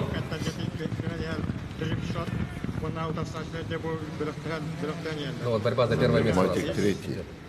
Нет.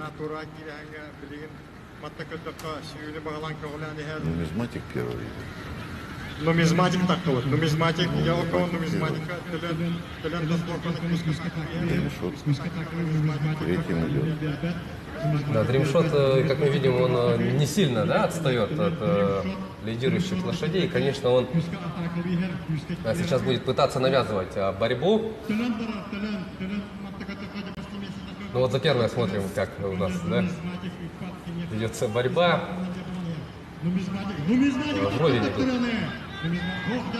Нумизматик и Дримшот.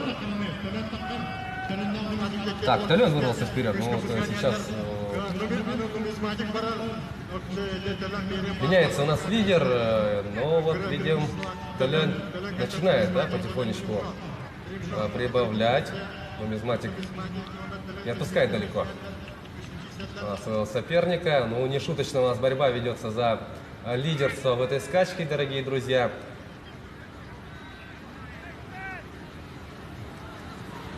Так, ну тут на повороте Толен. Нумизматик первый. Нумизматик, да, он хорошо прибавил. И Толен у нас пока идет вторым. Дримшот что-то.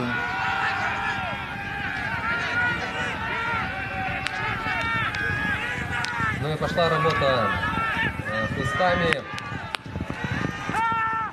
Итак, решающий момент. Дерби, дорогие друзья. Ну что тут у нас? Дримшот врывается. Нет, нумизматик. Нумизматик у нас. Первый. Вот выиграл дерби. Дримшот в итоге второй. Кажется, вот Дримшот же, да, вот на последних метрах вот вторым вырвался. Нет, нумизматик первый. Не, нумизматик первый, имеется в виду за второе место. За второе, да. Да, Дримшот хорошо прибавил. Но у нас еще будут повторы, конечно, дорогие друзья, и вашему вниманию будет представлена также инфографика с итогами. Ну и Дримшот второй. Молодец, нумизматик.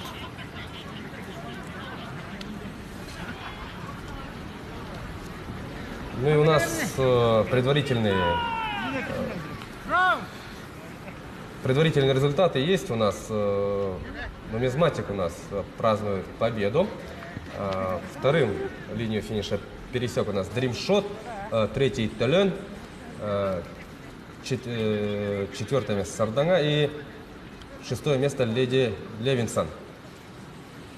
Ну и поздравляем мы, конечно, нумизматика и в целом вот тренерский штаб этой команды. Ну и, конечно, мы стали свидетелями, дорогие друзья, очень напряженной борьбы вот за первое место, да, на протяжении всей дистанции, на протяжении всех этих практически 2,5 километров у нас шла вот такая борьба, да? Вот вровень шли, вот лидерство менялось, ну и по итогам вот этой вот зрелищной скачки все-таки победу у нас празднует нумизматик.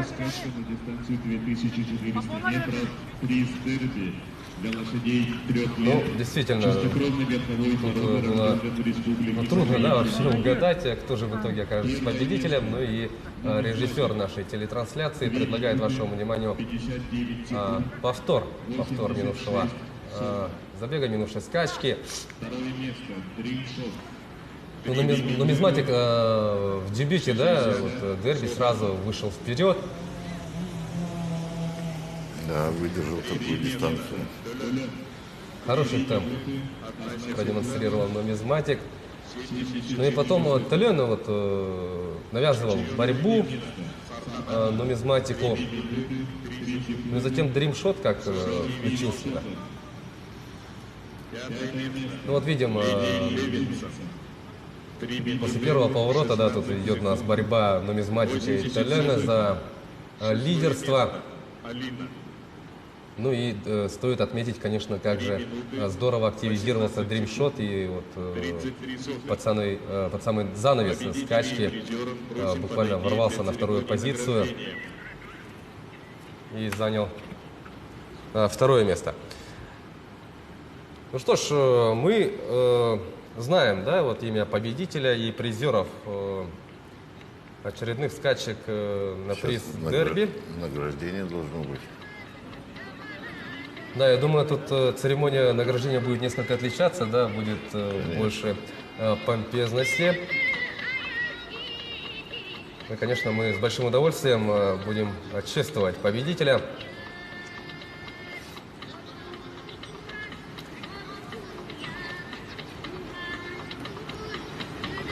Ну вот Дримшот, находясь, да, на третьей позиции. Вот, кажется, это и есть, да, тот момент, когда вот сейчас Дримшот начнет работать. И вот, да. Ну и видим, конечно, какая же все-таки красивая картинка у нас идет из ипподрома в местности Юсхатын. Ну и видим, как активно работают у нас жокеи. Хлыстом. Да, гонят вперед своих лошадей, решающие метры. Ну как же все-таки дримшот, да? Неожиданно дримшот. И причем, мне кажется, еще и с запасом, да, он вторым пробежал. Да, ну и Толян третьим пересекает линию финиша. Дорогие друзья, у нас есть результаты. Итак, нумизматик первый, его время 2 минуты 59,82 секунды. Результат дримшота, который у нас прибежал следом за нумизматиком, 3 минуты и 6 десятых. Далее, третье место Толян, 3 минуты и 1,74 секунды. На четвертой позиции у нас Арданга, ее результат 3 минуты 3,49 секунды. Пятое место Леди Левинсон, 3 минуты и 16,80 секунды. И на шестой позиции у нас Афина. Афина, ее время 3 минуты 18,33 секунды. Таковы результаты у нас этого забега, этой скачки. И у нас ассамблея не финишировала, но озвучили мы победителей и призеров. Ну что ж, еще раз пробежимся по списку лучших лошадей этой скачки. На приз дерби нумизматик первое место, жеребец 2018 года рождения, но на второй позиции дримшот и на третьей позиции Толян. Таковы итоги скачки на приз дерби, дорогие друзья. Ну а у нас остается посмотреть самое главное событие наших соревнований. Это, конечно же, скачки на приз главы Республики Саха-Якутия. Будет разыгрываться, кстати, 5 миллионов рублей. Ну что ж, дорогие друзья, сейчас мы прервемся на короткую рекламную паузу, после которой мы вернемся в эфир и будем смотреть главную скачку. Оставайтесь с нами.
Гарантирует сверхдоход? Это признак мошенничества. Прежде чем доверить свои деньги финансовой организации, проверьте, есть ли у нее лицензия Банка России на сайте cbr.ru.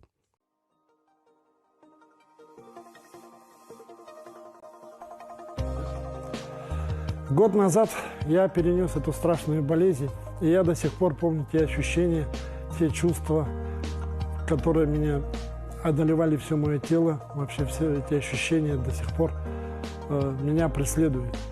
И я решил принять вакцинацию для того, чтобы больше этого не повторялось. И кроме этого, я считаю, что всем моим ровесникам, да и даже тем, кто младше меня, просто необходимо поставить вакцинацию, потому что только от нас сейчас зависит, будет ли наше население здоровым. Давайте провакцинируемся.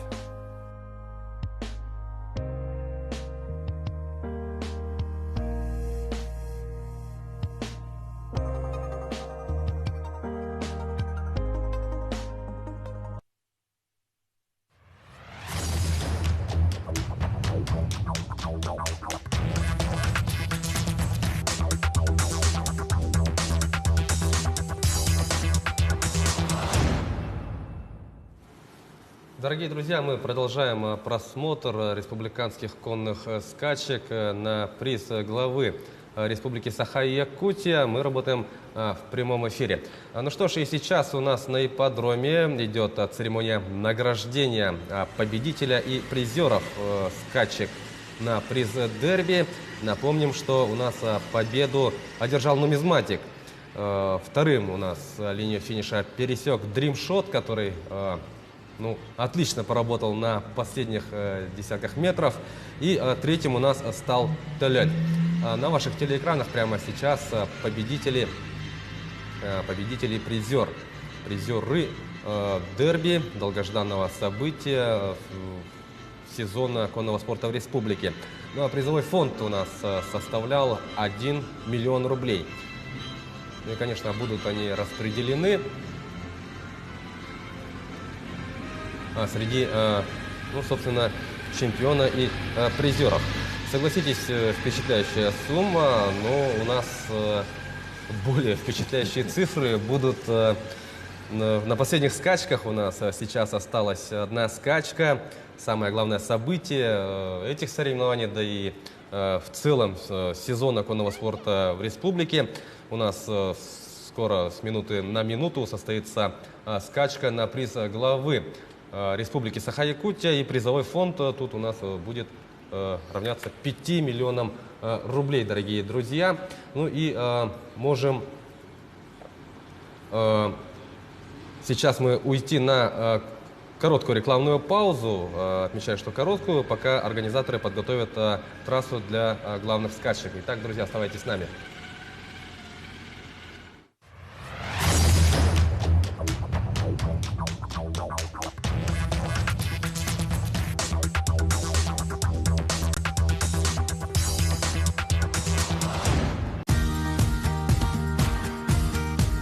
Как не пустить коронавирус на ваше рабочее место?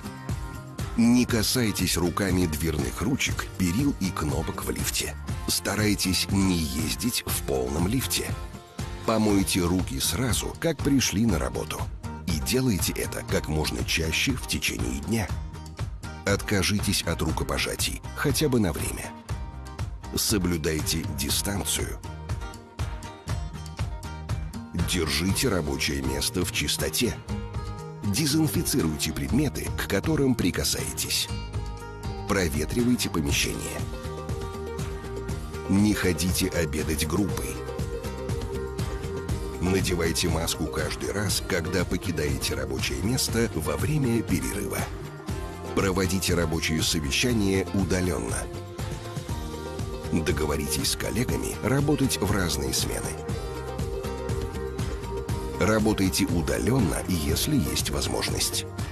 Останьтесь дома, если плохо себя чувствуете. Будьте здоровы!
В момент затяжки сигаретой образуется около 1200 вредных веществ, среди которых канцерогены, вызывающие рак. Органы курящего человека постоянно находятся в стрессовом состоянии кислородного голодания. Курение вызывает серьезные болезни дыхательных путей и онкологические заболевания. Сердце курильщика изнашивается быстрее за счет более частых сердечных сокращений. В год от курения умирает около 4 миллионов человек. Каждые 8 секунд появляется новая жертва никотина. Помните, табак и здоровье несовместимы. Я выросла городским абсолютно ребенком. Да, я безумна. Я продукт современности. Мне снились олени. Какая-то вот эта сила рода, она есть, и она пробуждается. Якутия – это сердце мира, и самое главное, какая-то чакра. Космос рядом, небо рядом. Процессы, они все равно, вот глобализация, они идут. А нам нужно перестать делиться на улусные признаки, на этнические признаки. Кындыкан – это символ объединения. Рвем все шаблоны и творим такую историю.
Встречайте утро на канале Якутия-24.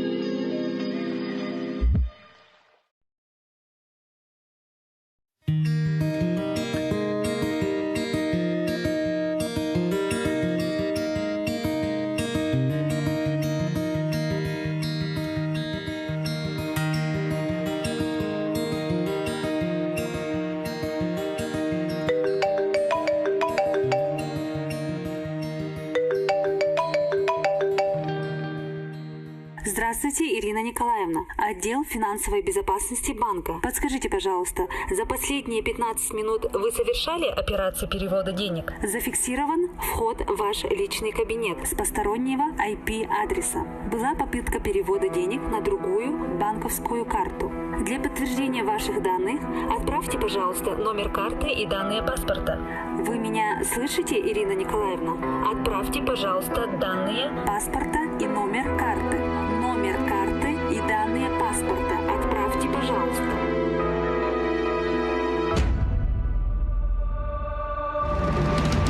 Чтобы не стать жертвой мошенников, необходимо быть внимательным при осуществлении электронных переводов денежных средств и приобретении товаров в интернет-магазинах, в том числе при оформлении бесконтактной доставки. Не сообщайте свои персональные данные и информацию по банковским картам посторонним лицам, которые представляют сотрудниками банка по телефону. При осуществлении онлайн-покупок на незнакомых сайтах не переходите по подозрительным интернет-ссылкам, которые помогут мошенникам получить доступ к банковской карте.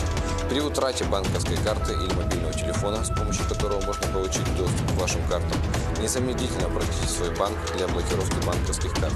Если вы стали жертвой мошенников, незамедлительно обращайтесь в полицию. С вашего счета списаны денежные средства в 150 тысяч.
Среда, 6:30 утра.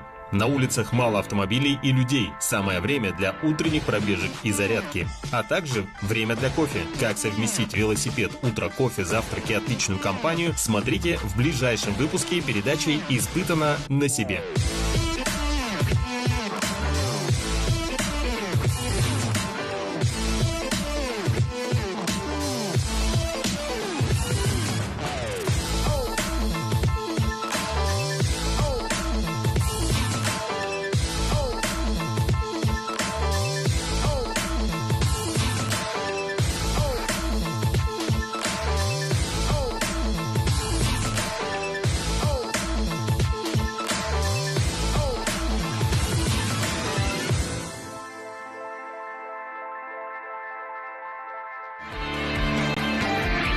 Испытано на себе.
Вам звонят из банка и сообщают о подозрительном переводе денег с вашего счета или карты? Вам действительно могут позвонить, если обнаружат сомнительную операцию по вашему счету, чтобы убедиться, что ее совершаете вы. Но банк никогда не будет запрашивать данные карты или пароли из СМС.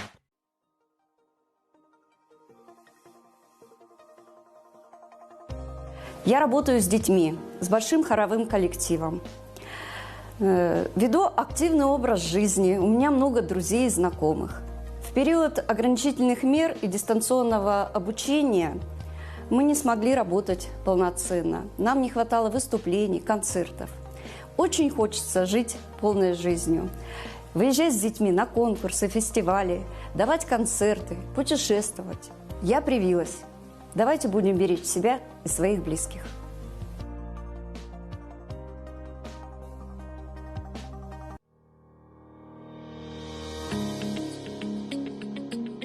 В какие города Дальнего Востока якутяне могут добраться по железной дороге без пересадок, расскажем подробно. Беспересадочные прицепные вагоны следуют из Якутска, станция Нижний Бестяк, до Владивостока, Иркутска, Благовещенска, Хабаровска и Тынды. Стоимость билетов в купе от Нижнего Бестяка до Владивостока – 7878 рублей, до Иркутска – 8308 рублей, до Благовещенска – 5193 рубля, до Хабаровска – 6231 рубль, до Тынды – 2975 рублей. Стоимость билетов в плацкартном вагоне от Нижнего Бестяка до Владивостока – 5333 рубля, до Иркутска – 5615 рублей, до Благовещенска – 3657 рублей, до Хабаровска – 4251 рубль, до Тынды – 2099 рублей. Время в пути из Нижнего Бестяка до Владивостока займет 2 суток 13 часов, до Иркутска 2 суток 23 часа, до Благовещенска 1 сутки и 16,5 часов, до Хабаровска 2 суток, до Тынды 19 часов. Пассажиры также могут приобрести билет из Якутска с трансфером. Летом отправление будет от речного вокзала, судно и автобус. В переходный период с 202 микрорайона судно и автобус, а зимой от автовокзала на автобусе. Сервисный сбор за оформление билетов в кассах компании «Железные дороги Якутии» составляет 158 рублей. Купить билеты на поезд можно также на популярных интернет-сайтах для путешественников. Список сервисов вы видите на своих экранах. Среди них Озон Travel.ru, tutu.ru, travelyandex.ru, 123.ru и другие.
Дорогие друзья, в эфире телеканала Якутия-24 продолжается прямая трансляция конных скачек на приз главы Республики Саха-Якутия.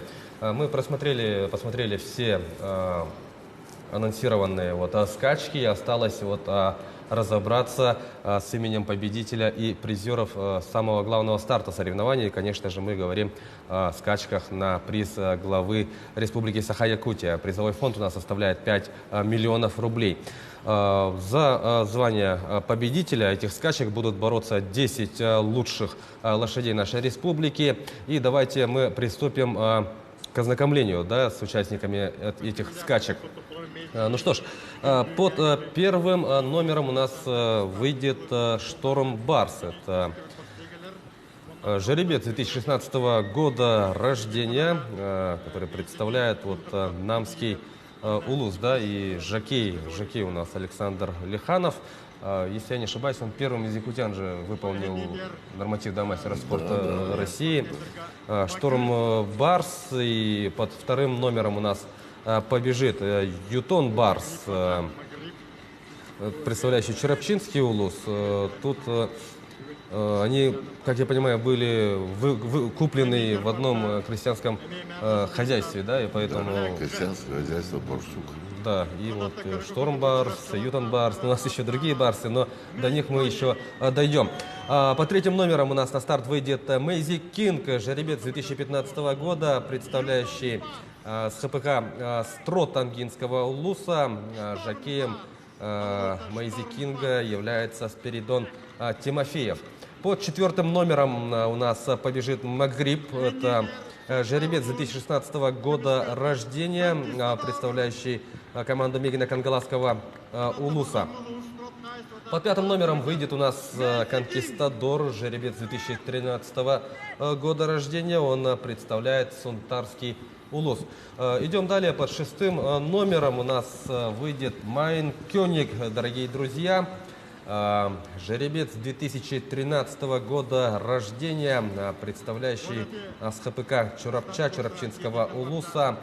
Жокеем Майн Кёнига является Анатолий Куличкин. Седьмой номер Брокер Барс, жеребец 2015 года рождения, и представляет он Мегина Кангаласский улус. Восьмой номер Блэк Джет, жеребец 2014 года рождения, который также представляет команду Мегина Кангаласского улуса. И у нас под девятым номером побежит Квит, жеребец 2017 года рождения, представляющий Верхневилюйский улус, жокей Иннокентий Иванов. И под десятым номером на старт у нас выйдет Свидетель Барс, представляющий Амгинский улус, его жокей Дмитрий Кычкин. Таков состав у нас участников главных скачек сезона, главных скачек этих соревнований на приз главы Республики Саха-Якутия. Напомню, что призовой фонд у нас составляет 5 миллионов рублей. Победитель получит ровно половину, то есть 2,5 миллиона рублей. Говорим мы об участниках, и у нас тут самым титулованным из этого списка является Майн Кёник, который имеет в активе 2 победы на этих самых скачках. Побеждал он в 2019 и 2017 годах. И также можем мы отметить и Брокер Барса, который является, по сути, действующим победителем. На данный момент действующий. Вообще, конечно, я думаю, тут вообще очень не видится даже возможно, наверное, предположить хотя бы, как же у нас будет разворачиваться борьба, потому что главный старт, к которому у нас готовились все на протяжении всего сезона, и предсезонку тоже, конечно, включая. Ну что ж, мы видим то, что дорожку уже подготовили, и стартбокс уже стоит на своем месте, и сейчас все эти 10 лошадей пройдут стартовые боксы, и, собственно, будет дан старт главному событию. Грипп идет.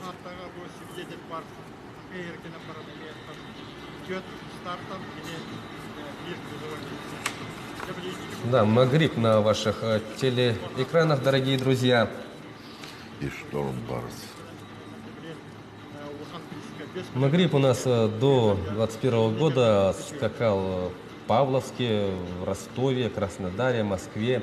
Всего на его счету 17 стартов, в том числе 3 победы. Еще 6 раз Магриб попадал в число призеров. Ну что ж, вот видим, да, как Шторм Барс составил бокс. Да, Шторм Барс у нас побежит под первым номером. Это у нас жеребец 2016 года рождения. Ранее он скакал также в Краснодаре, в Павловске, в Москве и Ростове. И на его счету 19 стартов, в одном из которых он побеждал и целых 9 раз попадал в число призеров.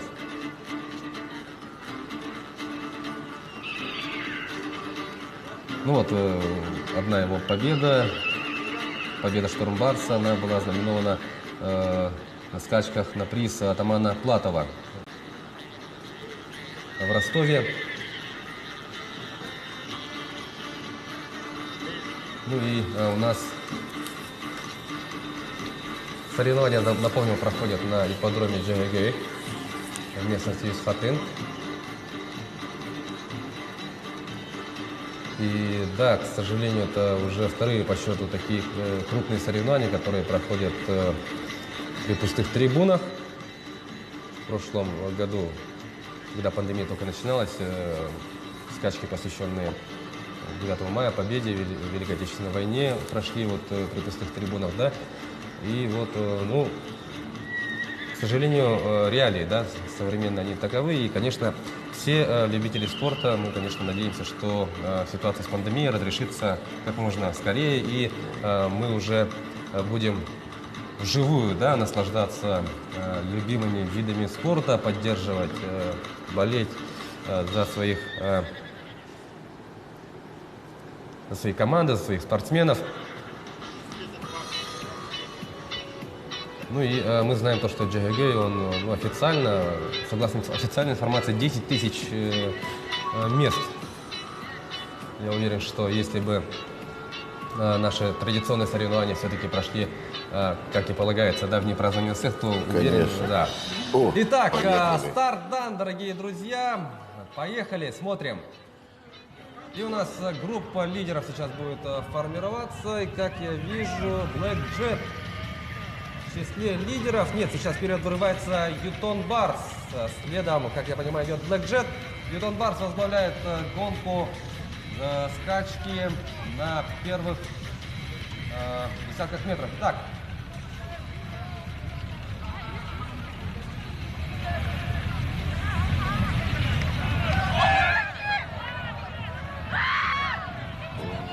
у нас, да, падение есть. К сожалению, для кого-то, да, борьба заканчивается в самом начале скачки. Ютон Барс продолжает лидировать, дорогие друзья. Следом у нас идет Квит. Вот, Квит. Я говорю, вот, Ютон Барс и Квит пойдут. А сейчас будут их ловить. Мэйзи Кинг у нас выбросил Спиридона Тимофеева. Да, вот поступает информация, что все-таки у нас Мэйзи Кинг. Так, Ютон Барс. Ютон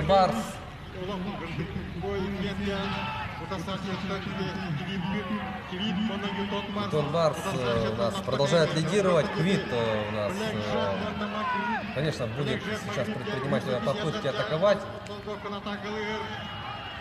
Мы видим Ютон Барс, жеребец из команды Черепчинского Улуса. Сейчас Шторм Барс пойдет. Ну да, хотел я только что сказать, что увеличивает отрыв, но ничего подобного, дорогие друзья. Шторм Барс. Опередили Ютон Барса, Black Jet. Поймали его. Вот. Шторм Барс пошел.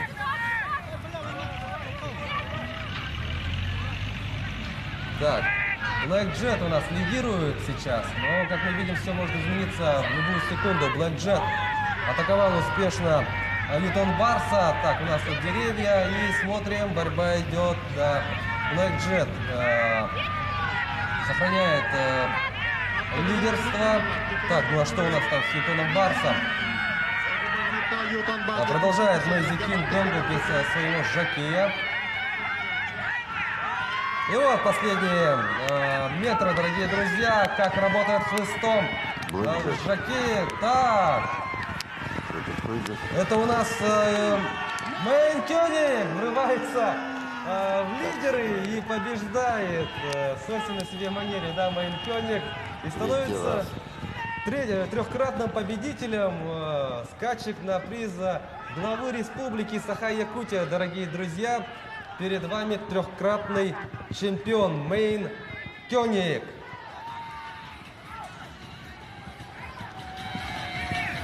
Да, Мэйн Кёниг, напомним, побеждал на этих скачках в 2019 и 2017 годах. И Мэйн Кёниг, его жокей Анатолий Куличкин празднует победу на главных скачках наших соревнований, дорогие друзья.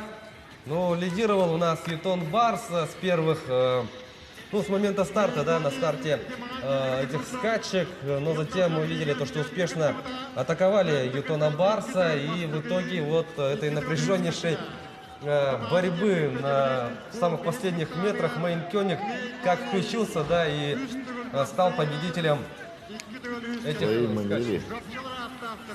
Да, и третья уже по счету победа Мэйн Кёнига на этих соревнованиях, дорогие друзья. Вот, трехкратный у нас есть ли четырехкратный, вот я сейчас ознакомлюсь с информацией. Трехкратный у нас есть Спидстар, представляющий Якутск. Так, четырехкратных нету, то есть таким образом Мэйн Кёниг сравнивается с лучшим показателем, вот, одержав уже третью по счету победу на скачках на приз главы республики Саха-Якутия, дорогие друзья. Вот Ньютон Барс с первых секунд скачек вырвался вперед, но этот темп сохранить не удалось удержать лидерство. Под занавес скачек, под конец дистанции. Да, конечно, досадно. Завершилась скачка для Спиридона Тимофеева. Но мы знаем, такое бывает. Ну и потом Мэйн Кёниг, конечно,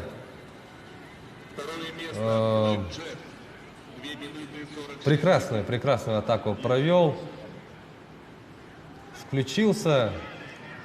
Ну, сколько там десятков метров, да? Вот, как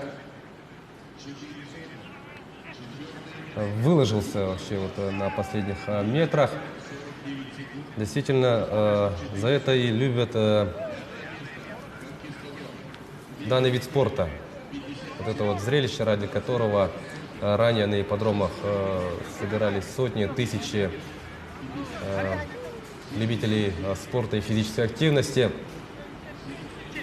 Ну вот видим, как Мэйзи Кинг без жокея, да, продолжает бежать.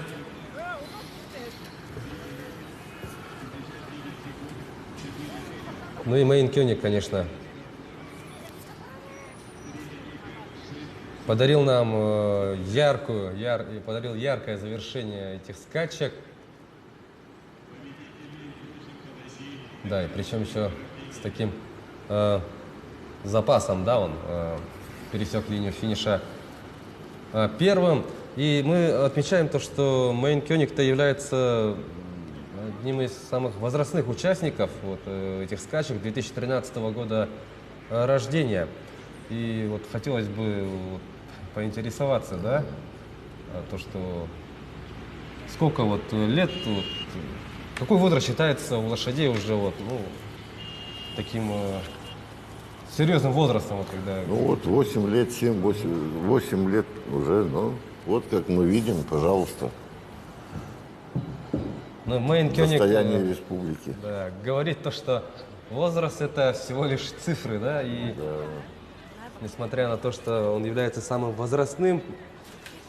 И побеждает он на главных скачках наших соревнований, дорогие друзья. И еще раз отмечаем, что это уже третья по счету победа.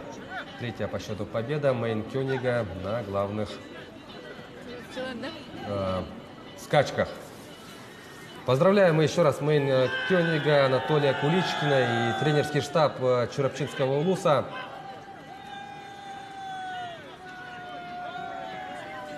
Ну и напомним, что призовой фонд этих скачек, да, 5 миллионов рублей.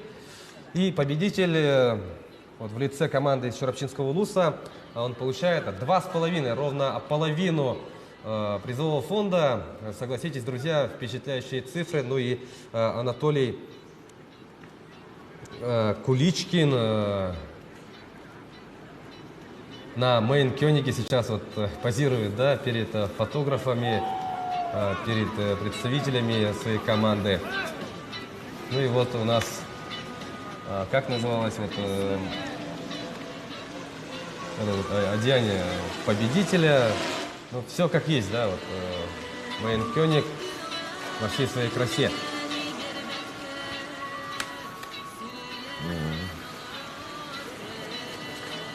Мейн Кёниг, ну, говорим, да, мы о возрасте. Мейн Кёниг 2013 года рождения. Рожден он в Соединенных Штатах Америки. До 2017 года он скакал в Ростове и Краснодаре. На его счету вот 4 старта, в том числе 1 победа. И еще 1 раз он входил в число призеров. Ну и вот двукратный...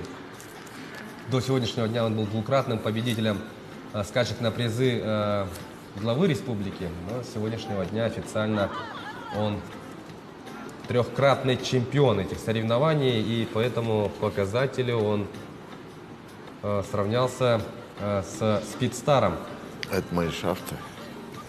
Который вот побеждал в начале 10-х. Ну а Мейн Кёниг ранее, вот, да, в 2019 году он побеждал на этих скачках, и в 2017 году.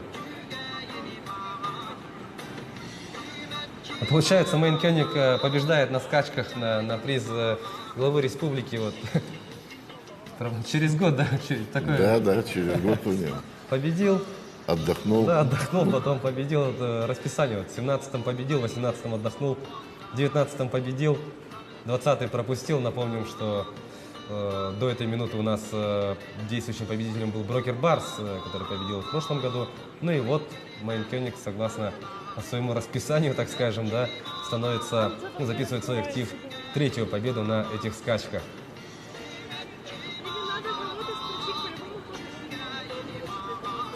Ну и... Родословная хорошая. У Мейн Кёнига, да,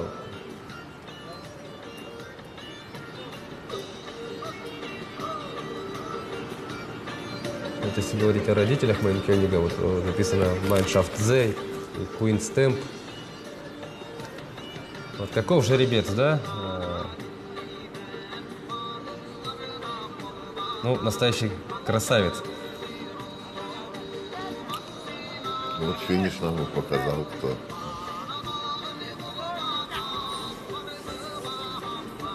Ну и вот, победоносно Мейн Кёниг уже в ранге 3-кратного победителя, 3-кратного чемпиона данных скачек.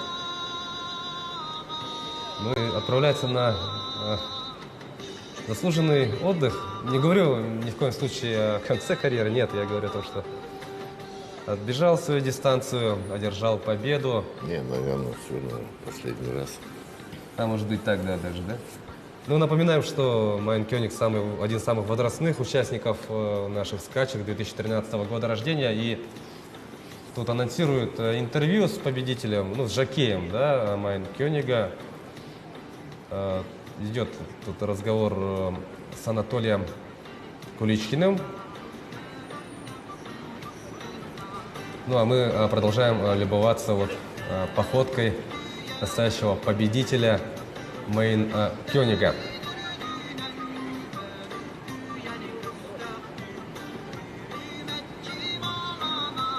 Но Мейн Кёниг, да, действительно одержал красивую победу. Достойную. Да, и вот сколько вот сегодня мы скачек посмотрели, да, сколько у нас было бескомпромиссной борьбы. И вот главные скачки сезона у нас заканчиваются вот на такой ноте, такой победой Мейн Кёнига. Ну и как раз мы отмечаем, да, то, что Мейн Кёниг у нас побеждает чередой. Ну вот смотрим время. Время Мейн Кёниг пробежал дистанцию за 2 минуты 44,82 секунды. Что можно сказать о данном показателе? Ну, неплохое время показали. 2 минуты 44. Ну и Мейн Кёниг, помимо вот 3 побед, да, он еще и дважды входил в число призеров. Дважды в число призеров, дважды становился он 3-м. Ну и 3 победы. 3 победы, действительно, ну, прекрасная карьера. Достойная. Ну, если да, действительно, как вы говорите, да, Сергей, он, если решит закончить, ну, если будет решено то, что все, Мейн Кёниг уходит, то это на такой красивой ноте, да, получается. Конечно.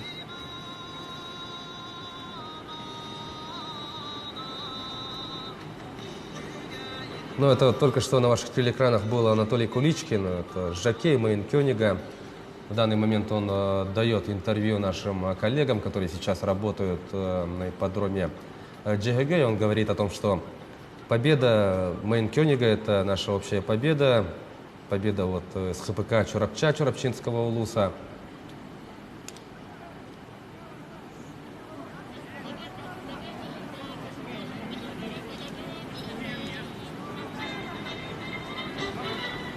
Ну и Мейн Кёниг, напомню, что это у нас жеребец родом из Соединенных Штатов Америки.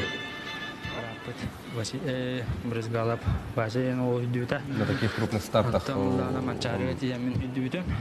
на крупных стартах 4 раза участвовал, 1 раз побеждал. Представители в число призеров ходил. награждения.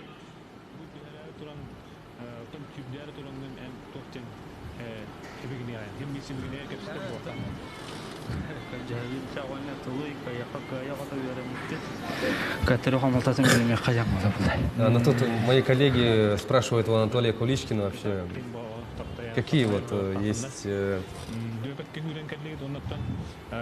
ну, не то чтобы хитрости, вот, какие вот традиции вот, перед стартом, перед моментом, вот, как Мейн Кёниг вот, заходит уже в старт-машину, спрашивают, как Анатолий вот, вообще, что говорит ли что-нибудь Мейн Кёнигу.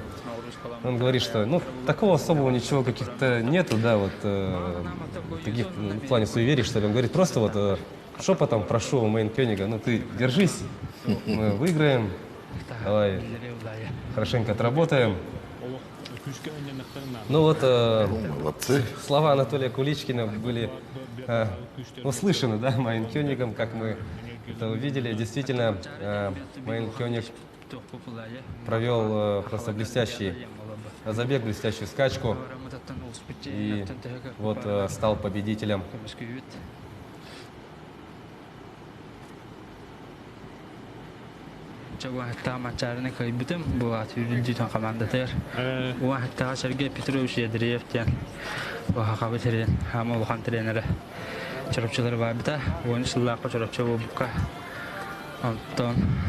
Ну, Анатолий Куличкин, как я понимаю, он вспоминает свои победы, свои успехи на различных республиканских соревнованиях и говорит, что в 2013 году побеждал на играх Манчары. И как раз-таки у нас ждет в скором времени, дорогие друзья, тоже напряженнейшие скачки уже в рамках игр Манчары в Горном Улусе. И, конечно же, наша телекомпания будет проводить прямые трансляции из Горного Улуса и вообще работать, информировать вас о всех событиях нашей Якутской Олимпиады, дорогие друзья. Ну что ж, и напоследок мы полюбуемся Мейн-Кёнигом, победителем, трехкратным победителем скачек на приз главы Республики Саха-Якутия. Ну что ж, такими получились наши соревнования, дорогие друзья. На этом мы с вами прощаемся. Для вас у микрофонов работали мы, я, Власий Сергеев, а также Сергей Знарков. Ну а эфир телеканала Якутия-24 после короткой рекламной паузы продолжит выпуск новостей.